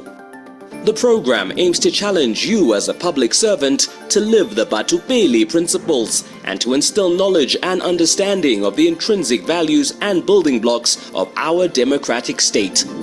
This is also according to the aims of the National Development Plan. The National Development Plan remains the guiding vision towards 2030 and the emancipation of South Africans from the triple challenges of poverty, unemployment and inequality. We need to build a capable developmental state which, together with an active citizenry, leads to a drive against these triple challenges. We also need to be part of building an ethical and professional public service. Through its suite of programs, the school trains in excess of 30,000 public servants annually. With the right knowledge, nothing is impossible. And as NSG combines the best training facilities that allow our public sector to have access to learning and development programs. Depending on the program, we always keep the minimum of stock material, which varies in terms of number from 200 to 1,000. We also keep 2% of material printed in Braille to accommodate learners who are visually impaired in order to promote diversity within National School of Government training programs. The origins of the design and development of the school's curriculum is multiple. For example, we could have a request from a ministry with regard to what they need us to design. We could also have requests from particular departments who maybe have designed particular policy for implementation, and they request the school to support them through training and development to implement that policy. The school is also quite proactive, and so we make use of our training needs analysis, the analysis thereof, and we design the curriculum thereof. So, for example, when we design our financial management and supply chain management programs, we will have a very close working relationship with colleagues in National Treasury. A training calendar was developed to assist the department that on a specific date, in a specific calendar month and in a financial year, on the specific date, those departments can send their learners or delegates here at the NSG offices for them to participate in that particular training intervention that they are interested in. This enables the departments to ensure that people are trained other than having to wait to have a number of 25 people per department. After the completion of each training, there is a certificate which is issued to the participants of that specific program.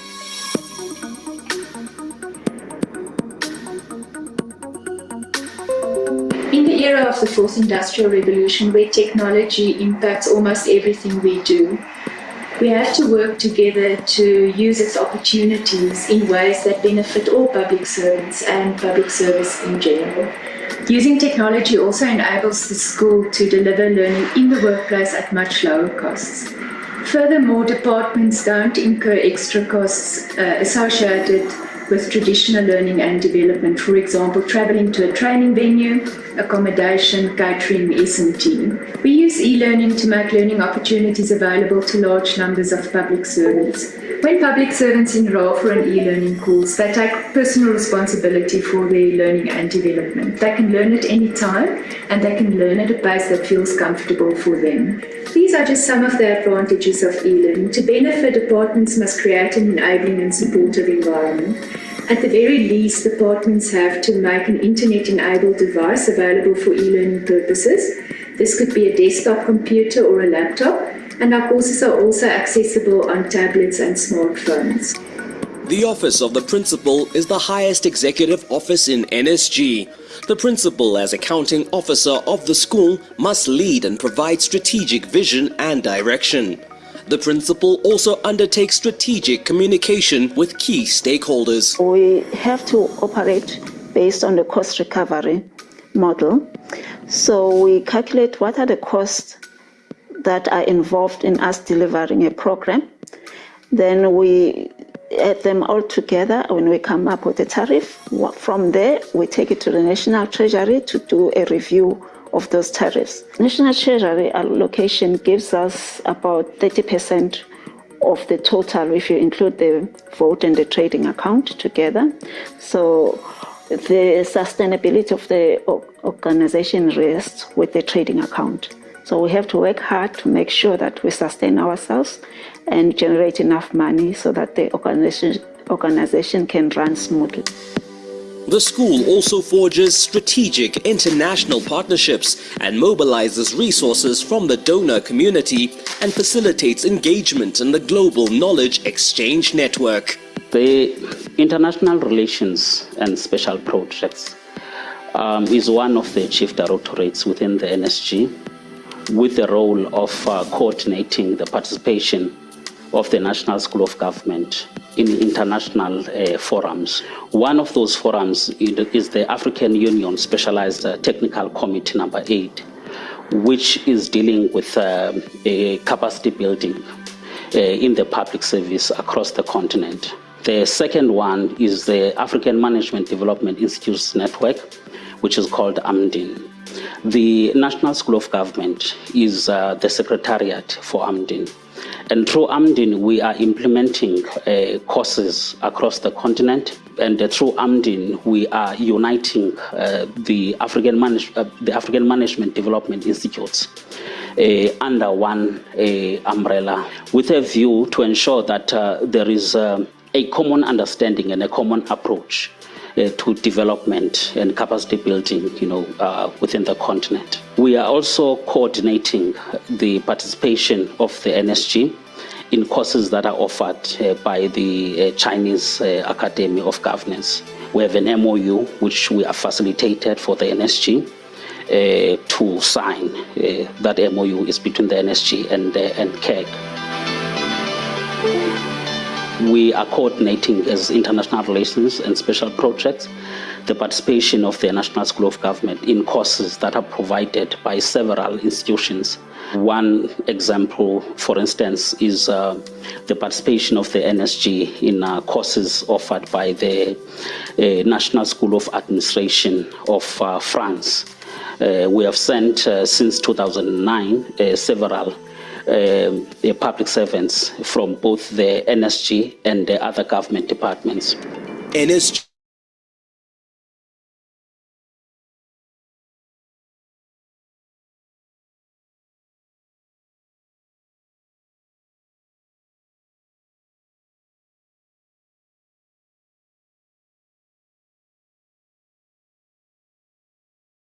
Quality of service so that we can all live and be happy in South Africa.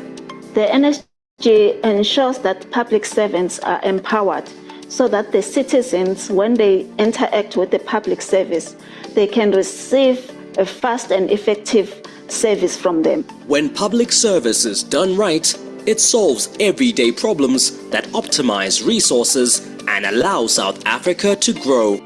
It's more than just a school. We belong, we care, we serve.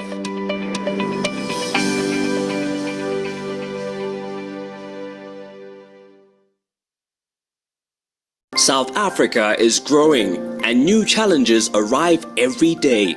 Challenges that weren't there yesterday, but the solutions are needed today. We do have a problem of unemployment in South Africa, of poverty, of inequality, particularly the unemployment that is affecting our young people and women. And this school, we are hoping, can assist us with properly researched information on how best as government can we deal with these issues. National School of Government provides public sector with the power to implement successful transformation, a capable workforce, and ultimately inspire public service that responds effectively to these challenges. The National School of Government is mandated to train public servants throughout the entire public service, which includes the provinces and the national departments. But we are also mandated through memorandum of understanding to train the local government sector. People about everything that is happening in government, both those that are coming for the first time and therefore at an entrance level, but those that are in the middle management and those that are in the senior management. With effect from April 1, 2020, an individual may only qualify to enter the senior management service if they have successfully completed a public service senior management leadership program at the required performer level. The program aims to challenge you as a public servant to live the Batupeli principles and to instill knowledge and understanding of the intrinsic values and building blocks of our democratic state. This is also according to the aims of the National Development Plan. The National Development Plan remains a guiding vision towards 2030 and the emancipation of South Africans from the triple challenges of poverty, unemployment and inequality. We need to build a capable developmental state which, together with an active citizenry, leads to a drive against these triple challenges. We also need to be part of building an ethical and professional public service. Through its suite of programs, the school trains in excess of 30,000 public servants annually.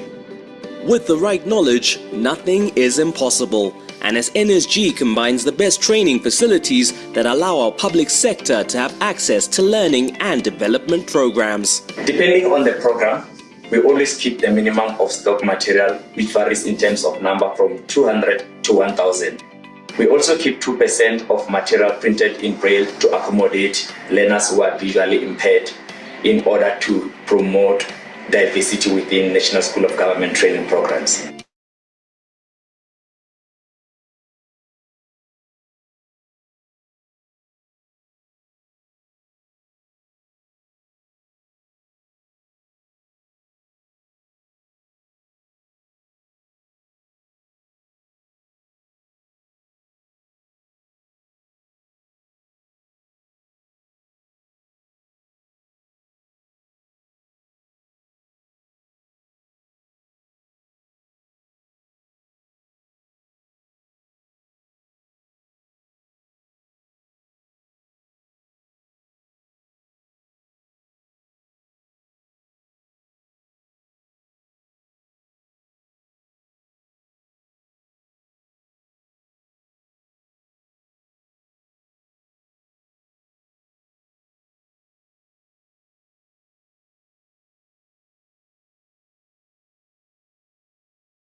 and I'm about to be done.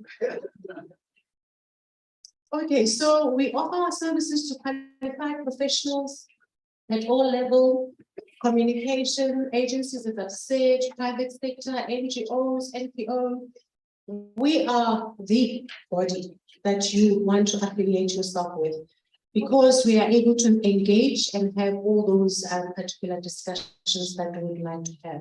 We are also affiliated with other global bodies, so that then when we issue out with that certificate that you have come out from training, or you have affiliated yourself with us, you are then able to partner with some global alliances that we do have with, so that when your accreditation then does have substance and it has value.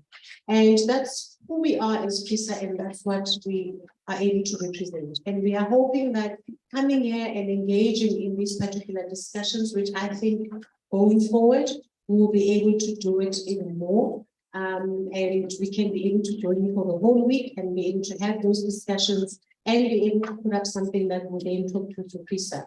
But I felt it was important today that we come, and it's good that we are actually engaging the public sector, right? Because we are more known into the private sector, which will become more relevant. But I think the public sector are the main drivers when it comes to communication. So we are always there to tell a story. We are always there to talk. And just now in July, we are going to have Prisons Award, because we also believe in rewarding people that have performed quite greatly in terms of Public Relations Institute. So there we are able to recognize the work that you would have done. You are able to enter any type of campaigns that you would have done for agencies or even from the public sector, just so that we recognize the work that public relations practitioners are able to do out there. I always say people always have a story to tell. So communication is about that, and public relations is about that. It's about telling a story, but telling it in the most sophisticated way. And right now, as PRISA, we are embarking on how do we then transition public relations into the digital world, because most of the things fall off track, right? Because we are moving into the digital world. How is it then that you can have a very effective career and still be relevant as public relations practitioners into the digital world? What does the artificial intelligence mean for us? And what does it mean then to be able to work fluently in the digital world? And that's what we are transitioning into, even as PRISA, just to make sure that we are able to accommodate for that. And that's what I wanted to be able to share with you today.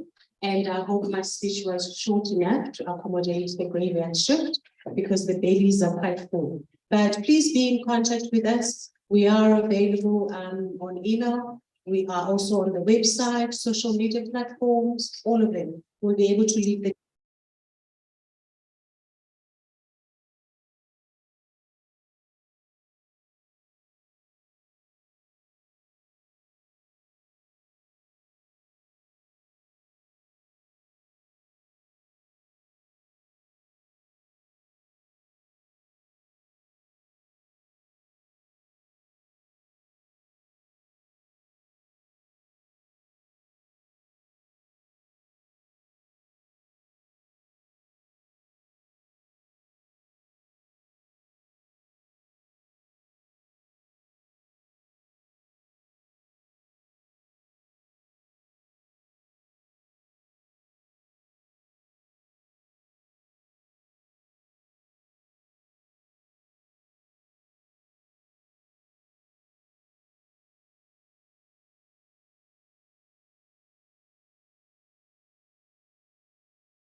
It's not a new thing. It didn't come with COVID.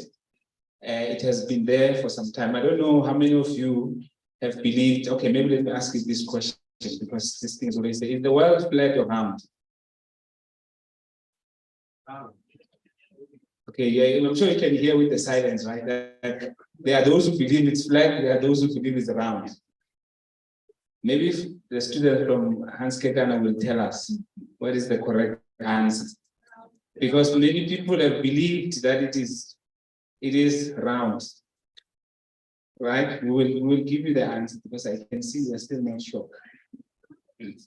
Right. Now, when we talk about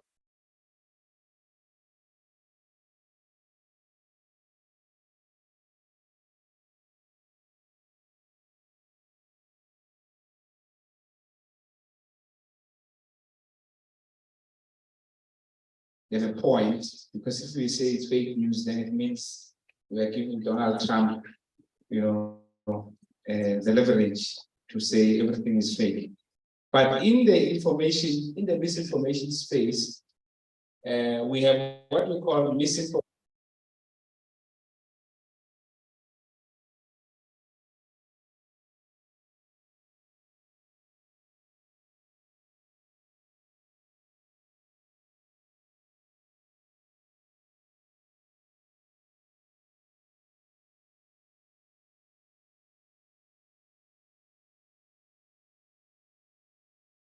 Even, and I will speak about this later, in as much as we can put policies in place, we can arrest people, find them. It's going to be very difficult in the digital age to fully stop misinformation or fake news. But what is important is at least for us to be able to identify it, because of the impact of misinformation, they are also dire, and I will share a little bit about them.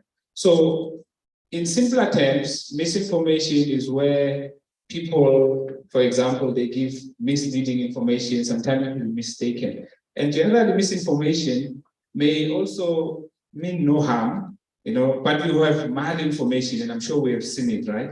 Where people use reality and they then use that information to create false context. And we have seen it, for example, with vaccines, right? Where people share this information, for example, that vaccines are like this and like that, without any evidence, but they share this information and everyone believes it. And I'm sure even today, there are people who still believe that vaccines were done by Bill Gates, they were going to put us a chip, and so on and so forth. I can tell you without any doubt, there are some people here who believe that story. Isn't it? Or am I lying? There are people who believe that story, but that is malinformation, because what it does, it then causes harm, and it can also lead, for example, to people dying. It can lead, to a country to be at war. And I will talk about that a little bit. And then we have disinformation. For example, I'm not sure how many of you have seen somebody who was arrested this past week, where they just superimpose the pictures of the president and the minister of police in some nudity kind of stuff. That's malinformation, because what you are now doing, you are causing harm and you are deliberate about it. And many people, obviously, who don't know, they can easily believe some of those stuff. And then, of course, you have propaganda and scams, because sometimes misinformation is not just used to confuse the country, but it can also be used to scam you. And some of the misinformation, for example, we see is when people say there's a job at GCIL where there's no job, or they say the police today are hiring. There was one typical one where somebody said there was a job at the Metro Police at the city of Tshwane, and then people went there to queue in the morning. And when they realized that there was no jobs, they had traveled from far and wide. That's very damaging, right? So that is why it's important for us to be very careful about misinformation. Now, how does it emerge? Because, during COVID, we know that social media is one of the biggest, drivers of misinformation. With WhatsApps, and I'm sure on WhatsApps, there's a lot that people share. And sometimes it may be the truth, but the truth that is spiced up. Now, it emerges in various ways, and I'm going to be very quick here. Obviously, sometimes it could emerge in clickbaits. So clickbaits, what we call them, is to cause you to click on this information so that you could, for example, generate traffic. I'm sure many of you see in December, click here, I want to wish you a Merry Christmas or something like that. Misinformation, because that thing generally is not real, or a spa is selling a voucher or something like that, or people are winning a car or things like those. Misinformation starts like that.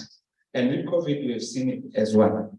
It could also come as, exaggerated adverts. I'm sure you have seen them, right? There are many. I won't mention them just in case they're here. And then it could also happen with sloppy journalism, and I will give an example. Because with misinformation, it's politicians, it's people like me and you, it's business people, it's rich, it's the poor. All of them are susceptible to promoting misinformation. It's not just one party or the other, right? And sometimes you find misinformation also in sponsored content, like when you go to websites where people, they say this particular product works the best, it can do wonders. But people don't realize that they are promoting misinformation. Obviously, we also look at political campaigns. When there's political campaigns, you see a lot of misinformation. Where, for example, somebody will go into a rally and say one thing, and a few months later, that thing is not the reality. And we see it all the time. And the geopolitical battles, we have seen it, for example, with South Africa, Russia, Ukraine, where somebody comes and says, I am sure that South Africa is doing 1, 2, 3, without thinking that some of this can actually get the country into war. But sometimes people share misinformation to gain advantage. And I'm sure communicators, they know that when you communicate, it's about influencing. It's about people buying a particular narrative. But sometimes if you do it for malicious reasons, it's generally not a thing in our case that will encourage.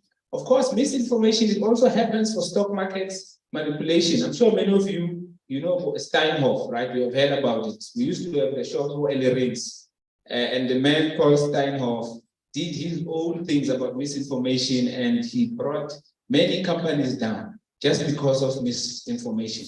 Misinformation in South Africa, we also find it a lot in racial wars, and I don't want to talk much about it just in case, people say I'm favoring this one or the other. And then obviously, when we do research, what we find is that social media users are more likely to believe misinformation. Even with COVID, same trick. If you send something by WhatsApp, find something on Twitter, and if that thing on Twitter is said by someone who's popular, people believe it immediately. I have one case which I will show you, which at least it has gone even to the Constitutional Court, where the person has now been forced to pay just because of get the information, because you want to get your enemy under the ground, then run with it. But sometimes it is not so useful. And I will give that. And as I said, I want to repeat, misinformation is not only driven by politicians. It is driven by us as people who are using social media, especially, I've seen, for example, on social media, many people trolling these celebrities. Maybe they're trolling JJ and the others with misinformation, because people take just one snippet of something and then they run with it without giving context on the others. And of course, misinformation is also money, it's business. People use misinformation to either sell their products. That is why when people, for example, are either for or against vaccines, you must know that they are fighting to promote a particular narrative. Now, in South Africa, we have seen that since 2020, the trend of misinformation has sort of spiked up. Even yesterday, I received, an SMS or WhatsApp, somebody asking if a story that now we have a new variant of COVID is true or not. But by just reading the story, you should be able to pick up that, no, man, this thing is not talking sense. But we'll share with you what we need to do. Load shedding, we have heard a lot about it. And sometimes misinformation, let me tell you, it is given, especially when it comes to load shedding, it's given by experts. I'm not sure how many times you have heard people say, next week you are going to load to stage 10. They've said it. But the challenge with people who are experts is when the thing does not happen, they don't come back to say, hey, but we were wrong. But the people have already consumed this information. Of course, during election times, and I think now the IEC has regulations on how political parties need to conduct themselves, because we find a lot of misinformation. And I'm sure in the US, we have seen it, for example, with Donald Trump. Even after the results, he will promote a narrative that he was cheated. He will promote a narrative that the votes were not counted properly. I'm not sure whether we have seen of a fellow in the US who was working for a TV station who had to resign because he had accused the company that was building the machines to count the votes to say they were participating in this. But when the time came to prove in court, he couldn't. So he had now to lose his job. I'm sure many of you know Fox News in the US. So hence I'm saying it's very important, whatever you use this information that you get on social media, be very careful what you promote, especially if the information is about, maybe maligning somebody. Be very, very careful. Of course, during the July social unrest, we have seen it as well. During the KZN floods, and every day when there's a flooding or there's a rain, like on this week there was a rain or something like that, or last week, people will give you a picture of some bridge in Centurion that it has flooded. But that bridge and the stop sign in the robot was removed long ago, but people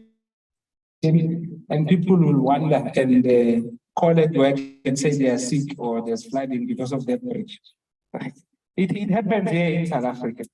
But in South Africa, what we see, obviously the social media hype, right? Facebook is a bit worse, right? Because Facebook, you have all types of people there who share everything and anything. But most of the time, people share, for example, this information also for the likes, for the retweets, so on and so forth. Okay? And then obviously we have self-interest, activists, people who, and I'm not an anti-activist, but sometimes people who believe so much in their cause that even when the thing is not right, they still follow it. I'm not suggesting, for example, that people need to take vaccines or not, but if you are anti-vaccines, don't promote the wrong information about vaccines. If you are pro-vaccines, don't promote the wrong information about the other side. Very important. Of course, misinformation is all about driving a particular narrative. Now, in South Africa, there are many, we used to work with Ayanda and the team, and we used to try and tag some of these fake news. And at some point we gave up because it was just too much, especially during COVID, because especially when there was level 5, the police were beating people or something like that, there's a lot of misinformation. But what we have seen, for example, people talking about 5G, that the 5G causes COVID or it causes cancer and things like those. I'm sure you have heard these stories. And many people have believed it. Somebody, like in Sentin, they were putting these towers, and the people will take a photo. Then you see, we did tell you, there's Bill Gates. Bill Gates is here now in South Africa. We are going to be captured or something like that. And we have seen even with IEC, where people will say IEC is interfering with ANC elective conference, the SASA. We have seen the issues of fake IDs. I'm sure many of you have seen it, where people were saying Home Affairs is giving you who are stubborn, who still have green ID books, 1,500 to get the smart card. ESCOM has spoken about it. Now, this one is very interesting. I'm not sure whether we must classify it as fake news or as misinformation. The unauthorized biography. It happened this week. So I don't know what we call it. Right? Now, this one is the case. This is a real case of Bantu Holomisa. Bantu Holomisa is a politician, and he has a pro-anti-corruption stance. And I think he was trying to do well, but the information that he was promoting was not verified. And Libashe and all the corruption scandals were there, but he then promoted this information that was not true. He sent it to the public. The guys took him to court, right into constitutional court, and it was found that he spread false information without verifying it. And he had to now pay the other guy R1 million or something like that. just because of Twitter, right? I'm sure we remember this story, right? And the top 10 babies. But what is interesting with this story is that even when now all the indications are that the babies don't exist, they create another story on top of another. Even when the public protector has found that this thing does not exist, the author still does not want to agree that this is wrong. That's how sometimes fake news can also say it can be a drug. I don't want to say more. What is the impact of this before I get to the end? The impact of misinformation, it's a threat to our democracy.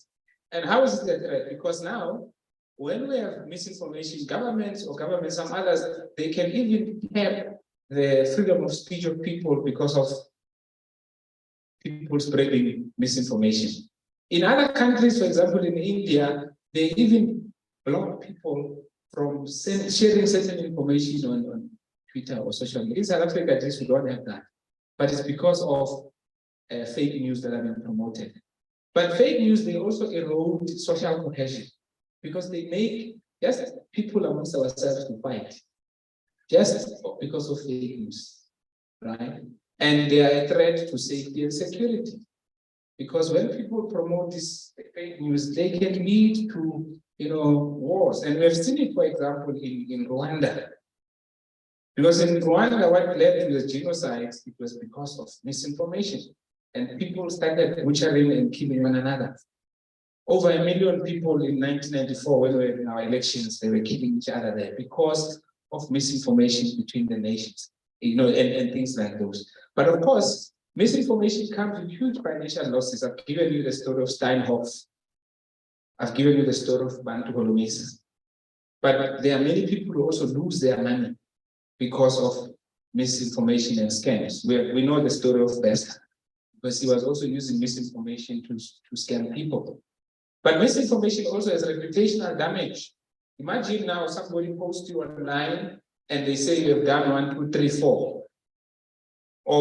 And I see nowadays they like this. They say, no, Jabu is cheating, is doing this, is doing this. Imagine what this thing does to my children, to my family, and everybody. It has reputational damage. But misinformation also leads to distrust of media, right? Because I'm sure you will see people who say, hey, this particular news agent is a propagandist, and this one is this, and this one is that. Because sometimes how people perceive the misinformation, they perceive the information that they share. But obviously, misinformation also leads to distrust of our leaders. Because when people see the information that the president one day said this, and somebody comes and says he said that, we obviously say, hey, these politicians are playing with us. Can misinformation or fake news be stopped, regulated? I already told you, it's just not possible. We have seen it with COVID. During COVID, we had regulations, but it's very difficult to police everyone what they do on their WhatsApps and Twitter. It's very difficult. We collect information, open source intelligence basis on what is happening on social media, but it's very difficult to track everybody who's saying what. So the system, unfortunately, if you are popular, it can deal with you. But if you are not important, you can get away with it. Unless you are not important and you are probably important people. That's just the unfairness of the system. But in terms of what we already have in place, in South Africa, spreading misinformation is obviously not legal, it's not allowed. And there are many instruments that one could use. But some of them, obviously, you must have lawyers, right? Must have money. And I don't think we have money to deal with some of these things.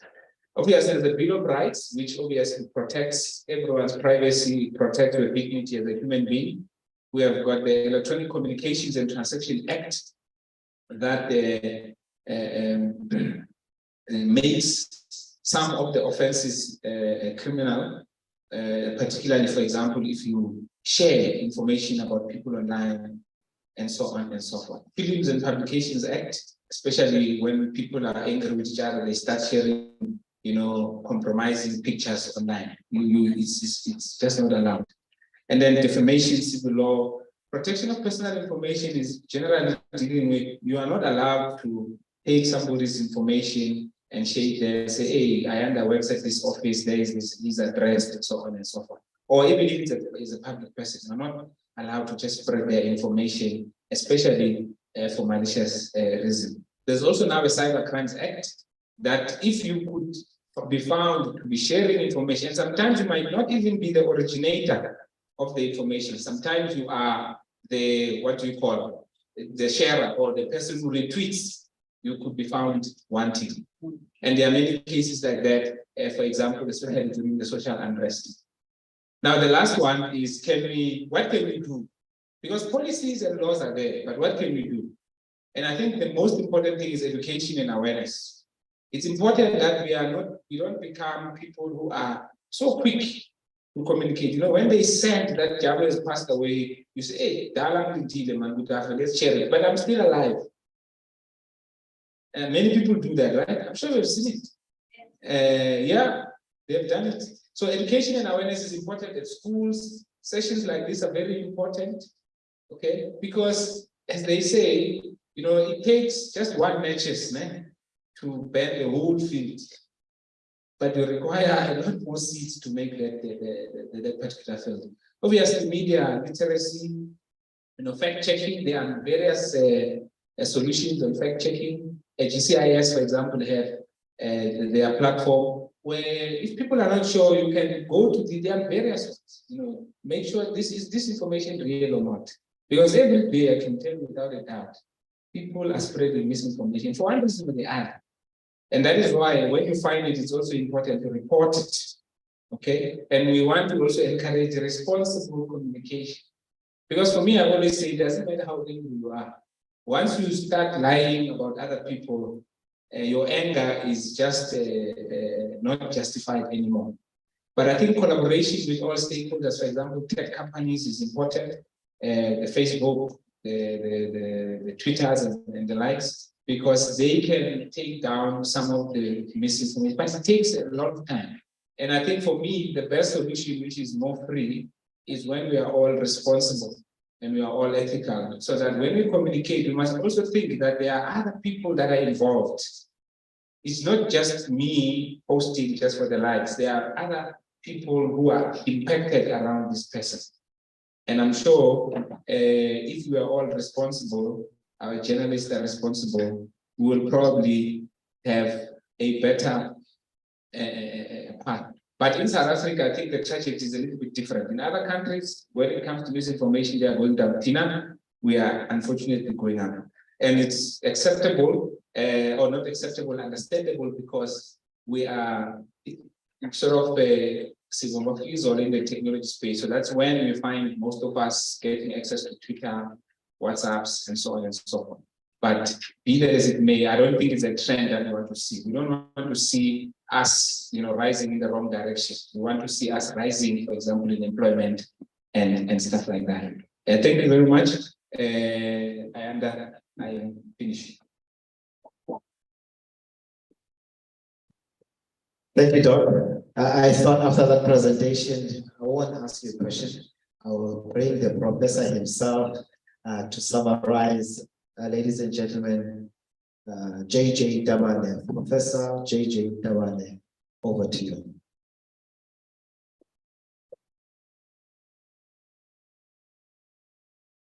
Maybe you can tell us what was fake about that presentation, what was real, or how do we decode it? That was an excellent presentation. Let's give him a round of applause. Not sure what else, why he referenced me, but I think it's in my notes. Thank you so much for your time. It's one of those seminars where I didn't have to do a presentation. I was just going to summarize what other people said, which sometimes is a relief. But I wanted to just clarify one or two things. That I'm not a journalist. I always have to explain to people I'm not a journalist. I was just an accidental media person. By accident, I ended up on television, and people say, so why is this person screaming on TV? It's not done like this. But I was not trying to be William Bob or William Bully. I was just trying to be myself. And I think that one of the big takeaways, especially from Lorato's presentation, was that we need to understand the types of media that is there. So a show like mine is what in the newspaper it would be something that we would call an opinion piece. In other words, it's not news. People just sometimes get hot under the collar. This guy's too biased. Why is he telling us his view? That's what an opinion piece does. When an opinion piece, somebody say their view. Just as on telling the first thing of face, you think this person must be neutral and balanced, which is not the case.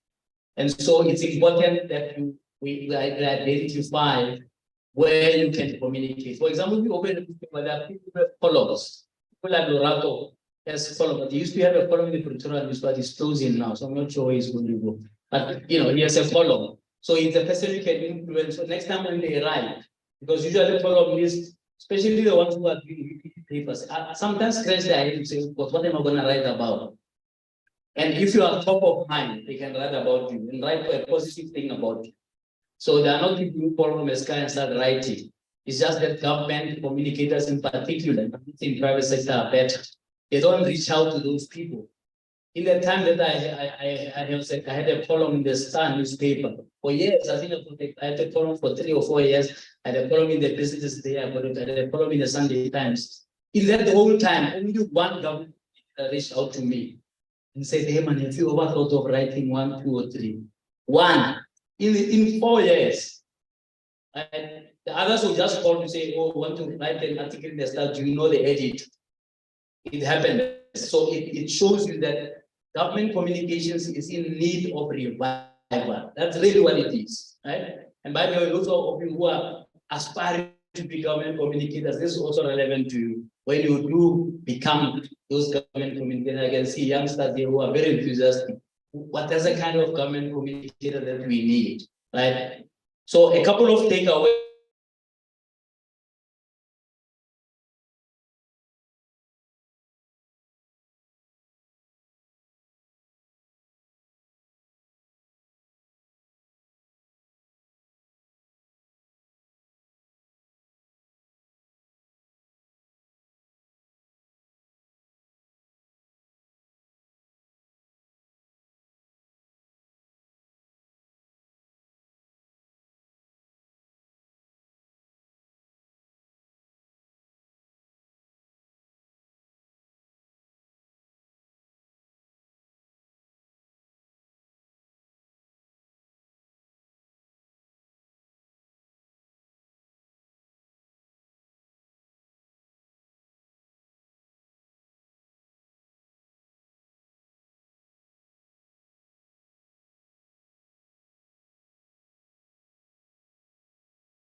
The mayor of Tshwane, 2 culprits.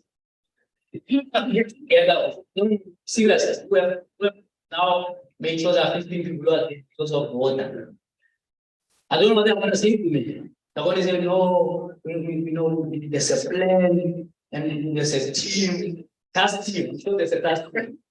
I don't know for sure, but I can tell you now, it will come out that there's a task that will come and scrap. By the way, 4 years ago, and I gave you time, how long ago it was. The CSI, some of the CSR here who spoke, right, told us that the water in Hammanskraal is not fit for human consumption. They put it like that. By the way, they come to my show tonight. I'll talk to your CSR person who's talking now. Because they said, no, we're not involved. Because 4 years ago, they told us that water is not fit for human consumption. So the Minister of Water Affairs must tell me via Batupi what they did since they got that report, right? So that's the first thing that there's that need to revive that, even that conversation about constitutional values. The second thing is the whole issue of common messaging. I don't know what, other than speak myself, I don't know what to do, right? On just aligning government messages. You will see today that there will be 3 spheres of government. ANC is the statement, how can say they condemn the cholera or something like that, I'm just summarizing. They condemn the cholera situation. we did that, but not action. Right? The national minister, I don't know what she's coming to say, these people going to say, no, why are you telling the minister with the communities? Can you speak alone? I said, no, you can't speak alone. Because we know what he's going to say. So now you must respond to the community. Right? And then the DA mayor will say, oh, no, I've just been a mayor since last month. Who cares how long you've been a mayor? Your party was in power since 2016. Right? So there isn't coherent message. Just last week, the Secretary General said the load shedding will end in December. In public, he said it twice. So yesterday, I've already told you load shedding and by it's not possible, and he gave his reasons why it's not possible. Because of so many breakdowns, etc. So just in that issue of equity crisis, there's no coherent message, right? Now I understand the DCIS, they may be many problems there, but this is some of the things that we need to clamp down on in terms of making sure that there is coherent messaging across government. The third part of crisis communication has to do again with context. Now, unfortunately, with the kind of challenges, and I want to put it as politely as I can, not my strength, but I want to put it as politely as I can. Right? That we've got many challenges. I don't want to say the weeks are coming for, but there are many challenges from water shedding to load shedding. As people the report that says are 10 years. Every day there's something that say, oh my God, where's the Quran? I always say, sometimes I feel like that I'm the wrong 7 because it's just too much trouble. And because when you something breaks. There's a song like that. It's so unfortunately, crisis communication is going to be part of the diet of any government communicating. If you are not equipped in terms of handling crisis, you are probably not be a government communicator. And a couple of government leaders say, but if I ask you who has set it up with the ESCOM communicators, you'll probably find them nobody. GCIS, no, wait. When did you student? Yeah. That's part of the problem because they have to be babysat every day. I mean, how many parastatals are there? Maybe 500. There used to be 700, but I'm sure some dissolved them are there. But the key issue is, it's not ESCOM's problem. The fact that they don't communicate properly is all of government's problem, right? And if we don't get that one right, where it affects all of us every day, then we are not going to succeed in all the others that are softer or that are not so much of a challenge, right? And just on that one, and it's linked to my fourth point and takeaway about consistent communication and continuous communication, but also creative communication. I don't know whether you remember a couple of years ago, there was I think a program called Soul City. I'm not sure whether it's still there because I don't watch the ABC a lot, except for UFO. Right? But Soul City was a creative way to take the HIV/AIDS message into something that is dramatized. And that's how you get to people sometimes. Don't get to people by preaching to them, etc. Now think about a Soul City that links with energy. Now, one of the things that the Minister of Electricity, whether it's necessary or not, that's another matter we can discuss another day. But I like it, I like his energy. Keep the pan, is that he says one of the big things is demand. You need to think the demand side, it is for the way of it. Demand side, this side. But he says on the demand side, you need to reduce the demand. But if I ask you now, are you aware of any campaign by ESCOM that encourages you to reduce your demand? That encourages you to warm, to boil not enough water if you need for a cup of tea, or you boil the whole kettle and you just pour just for the tea, and then there's no changing, and then you don't have water. I mean, a simple campaign that says you can boil water and put it in a plant, so that when there's no change, you can have tea. And please don't tell me there's no budget for that, because if we do a social media campaign, we were shown here that Facebook, a lot of people are on Facebook. Why don't we have a campaign by ESCOM that actually says to you, switch off the geyser, turn on the kettle only when you need it. Don't switch on the light where you are not, you are in a room where you are not. Please don't tell me you need a lot of money to do that. You just need a little bit of creativity and not being overwhelmed by the fact that there's load shedding, etc. Because probably people are working at ESCOM. Load shedding is probably not their fault. The fault of politicians who didn't plan for 15 years. But the ones who are working there, they can do what they can to have a consistent communication that creates you in the light of a soul seed, for example, that communicated HIV/AIDS, not in a preachy way, but in a way that's helpful, that encourages people to do their bit. The next takeaway, I'm very happy about PRISA coming into the public sector. I think that the issues of communications are not sectoral. In other words, the same challenges that the private sector is dealing with, the public sector is dealing with. If you are load shed, you're not load shed in the public sector, you are load shed in the country, right? And sector people come and help them, with some ideas of how they could better communicate a crisis like we're having the energy crisis. So I'm quite happy that PRISA is now getting into the private sector, and I hope that we could look at broad campaigns where GCIS and PRISA can collaborate in order to strengthen the communication effort. And then finally, the issue of fake news. I always say to communicators, one of the things that kill communicators and therefore kill the communication profession is what I can call detachment. People are detached. You find that the person is a spokesperson, for example, of, let's say, the agricultural department, but he can't tell you he has never been on a farm. But they are a spokesperson of agriculture. They've never taken the time to understand the sector. And so when fake news come, they are they can be easily confused because they actually are clueless about their sector. And you can think it's obvious, not obvious. There are people who, especially communicators, you don't have to be a specialist in your particular area, especially to be a communicator. You usually are appointed with being blank about your subject matter. But that should not be the end of the story. The issue is that once you're appointed there, you need to then own that sector and be able to understand all corners of that sector. Right? It's what in the lectures we give at VETS and at UNISA, we call it being tuned in.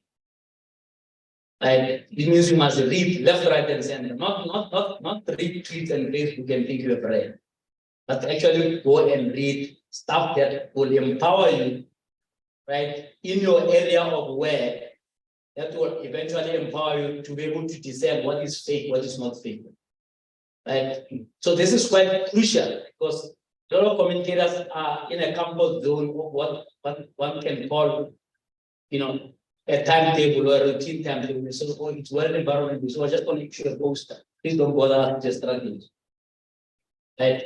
And the government loves it. They know it's women, it's heritage month and what, and then they think they've communicated. What we need to do is to be able to have a broad mindset, right, as communicators. For me, that's how you're going to militate against misinformation. Because how do you tell if somebody, comes and says this is an authorized biography, these are this unauthorized? You don't know, you'll just see it as a big sensational story, and that's the way it ends. By the way, I have the misfortune of being put it on the front page of that unauthorized biography. That's another matter altogether. Fake news. It's not fake, really. I looked at my script to read, and I said, this is a good book. And unfortunately, nobody's talking about the content of the book now. They're just talking about the fact that it cost 12 million. By the way, I had no idea it cost so much. I could have charged for reading it. Because there wouldn't be a problem of me being paid my reading voice, Those are the 7 takeaways that I think we can take away. But by the way, this is happening underpinned by the fact that it is Africa Month, and on Thursday is Africa Day. The question then is, how are we communicating as Africans? Right? Has any of us here reached out to a communicator in Botswana, in Swaziland?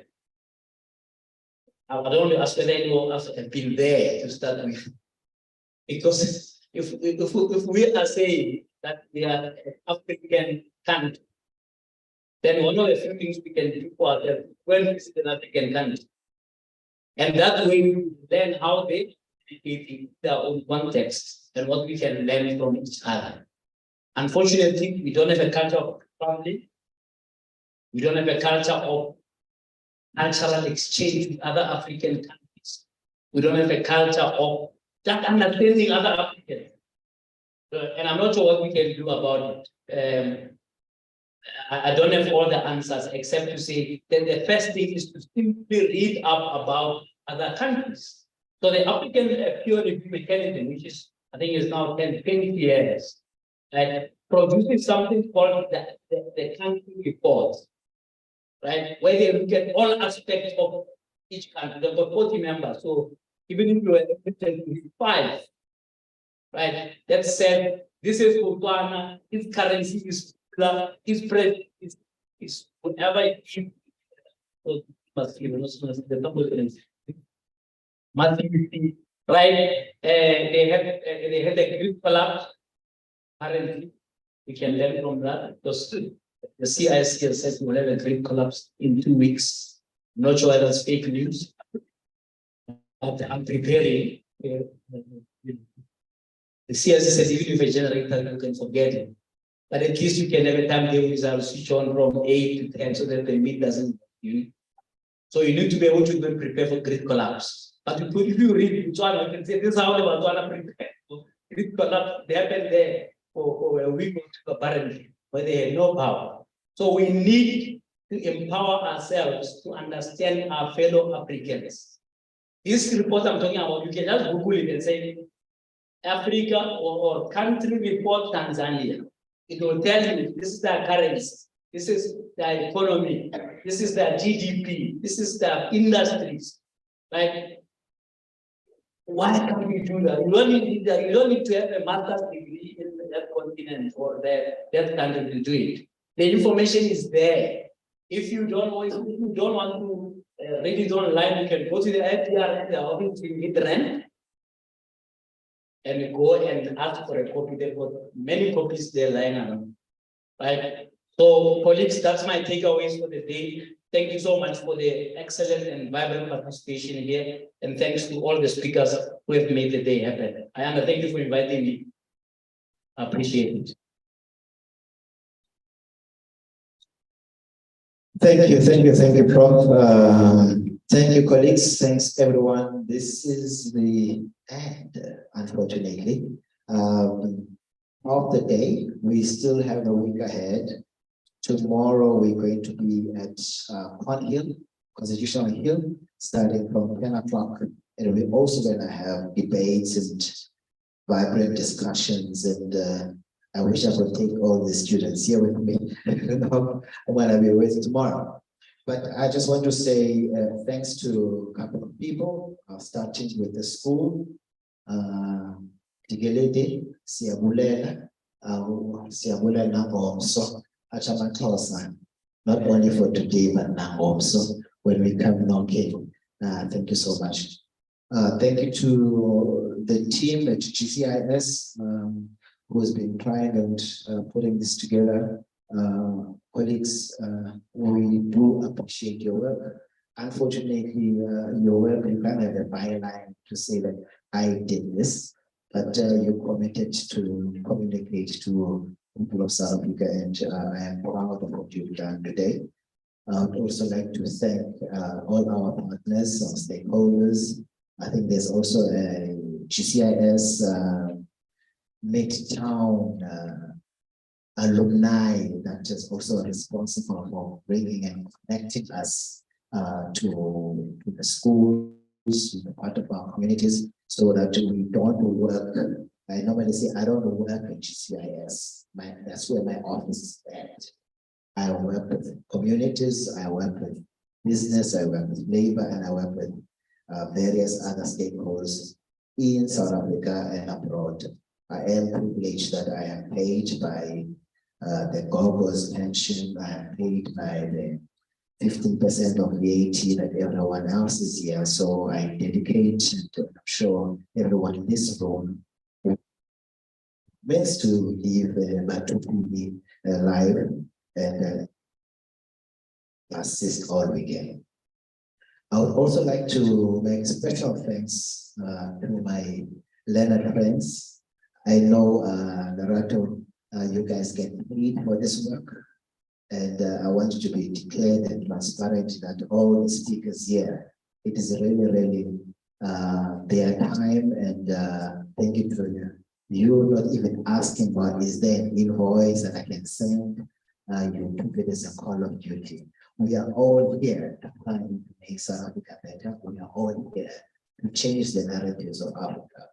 I understand that we will definitely have gaps and communication gaps, the things that we need to do. However, we still need to soldier on, get our act together, get our values together so that we can really, really create and build from today to the 2063 agenda of the Africa we want. With those few words, thank you everyone for coming.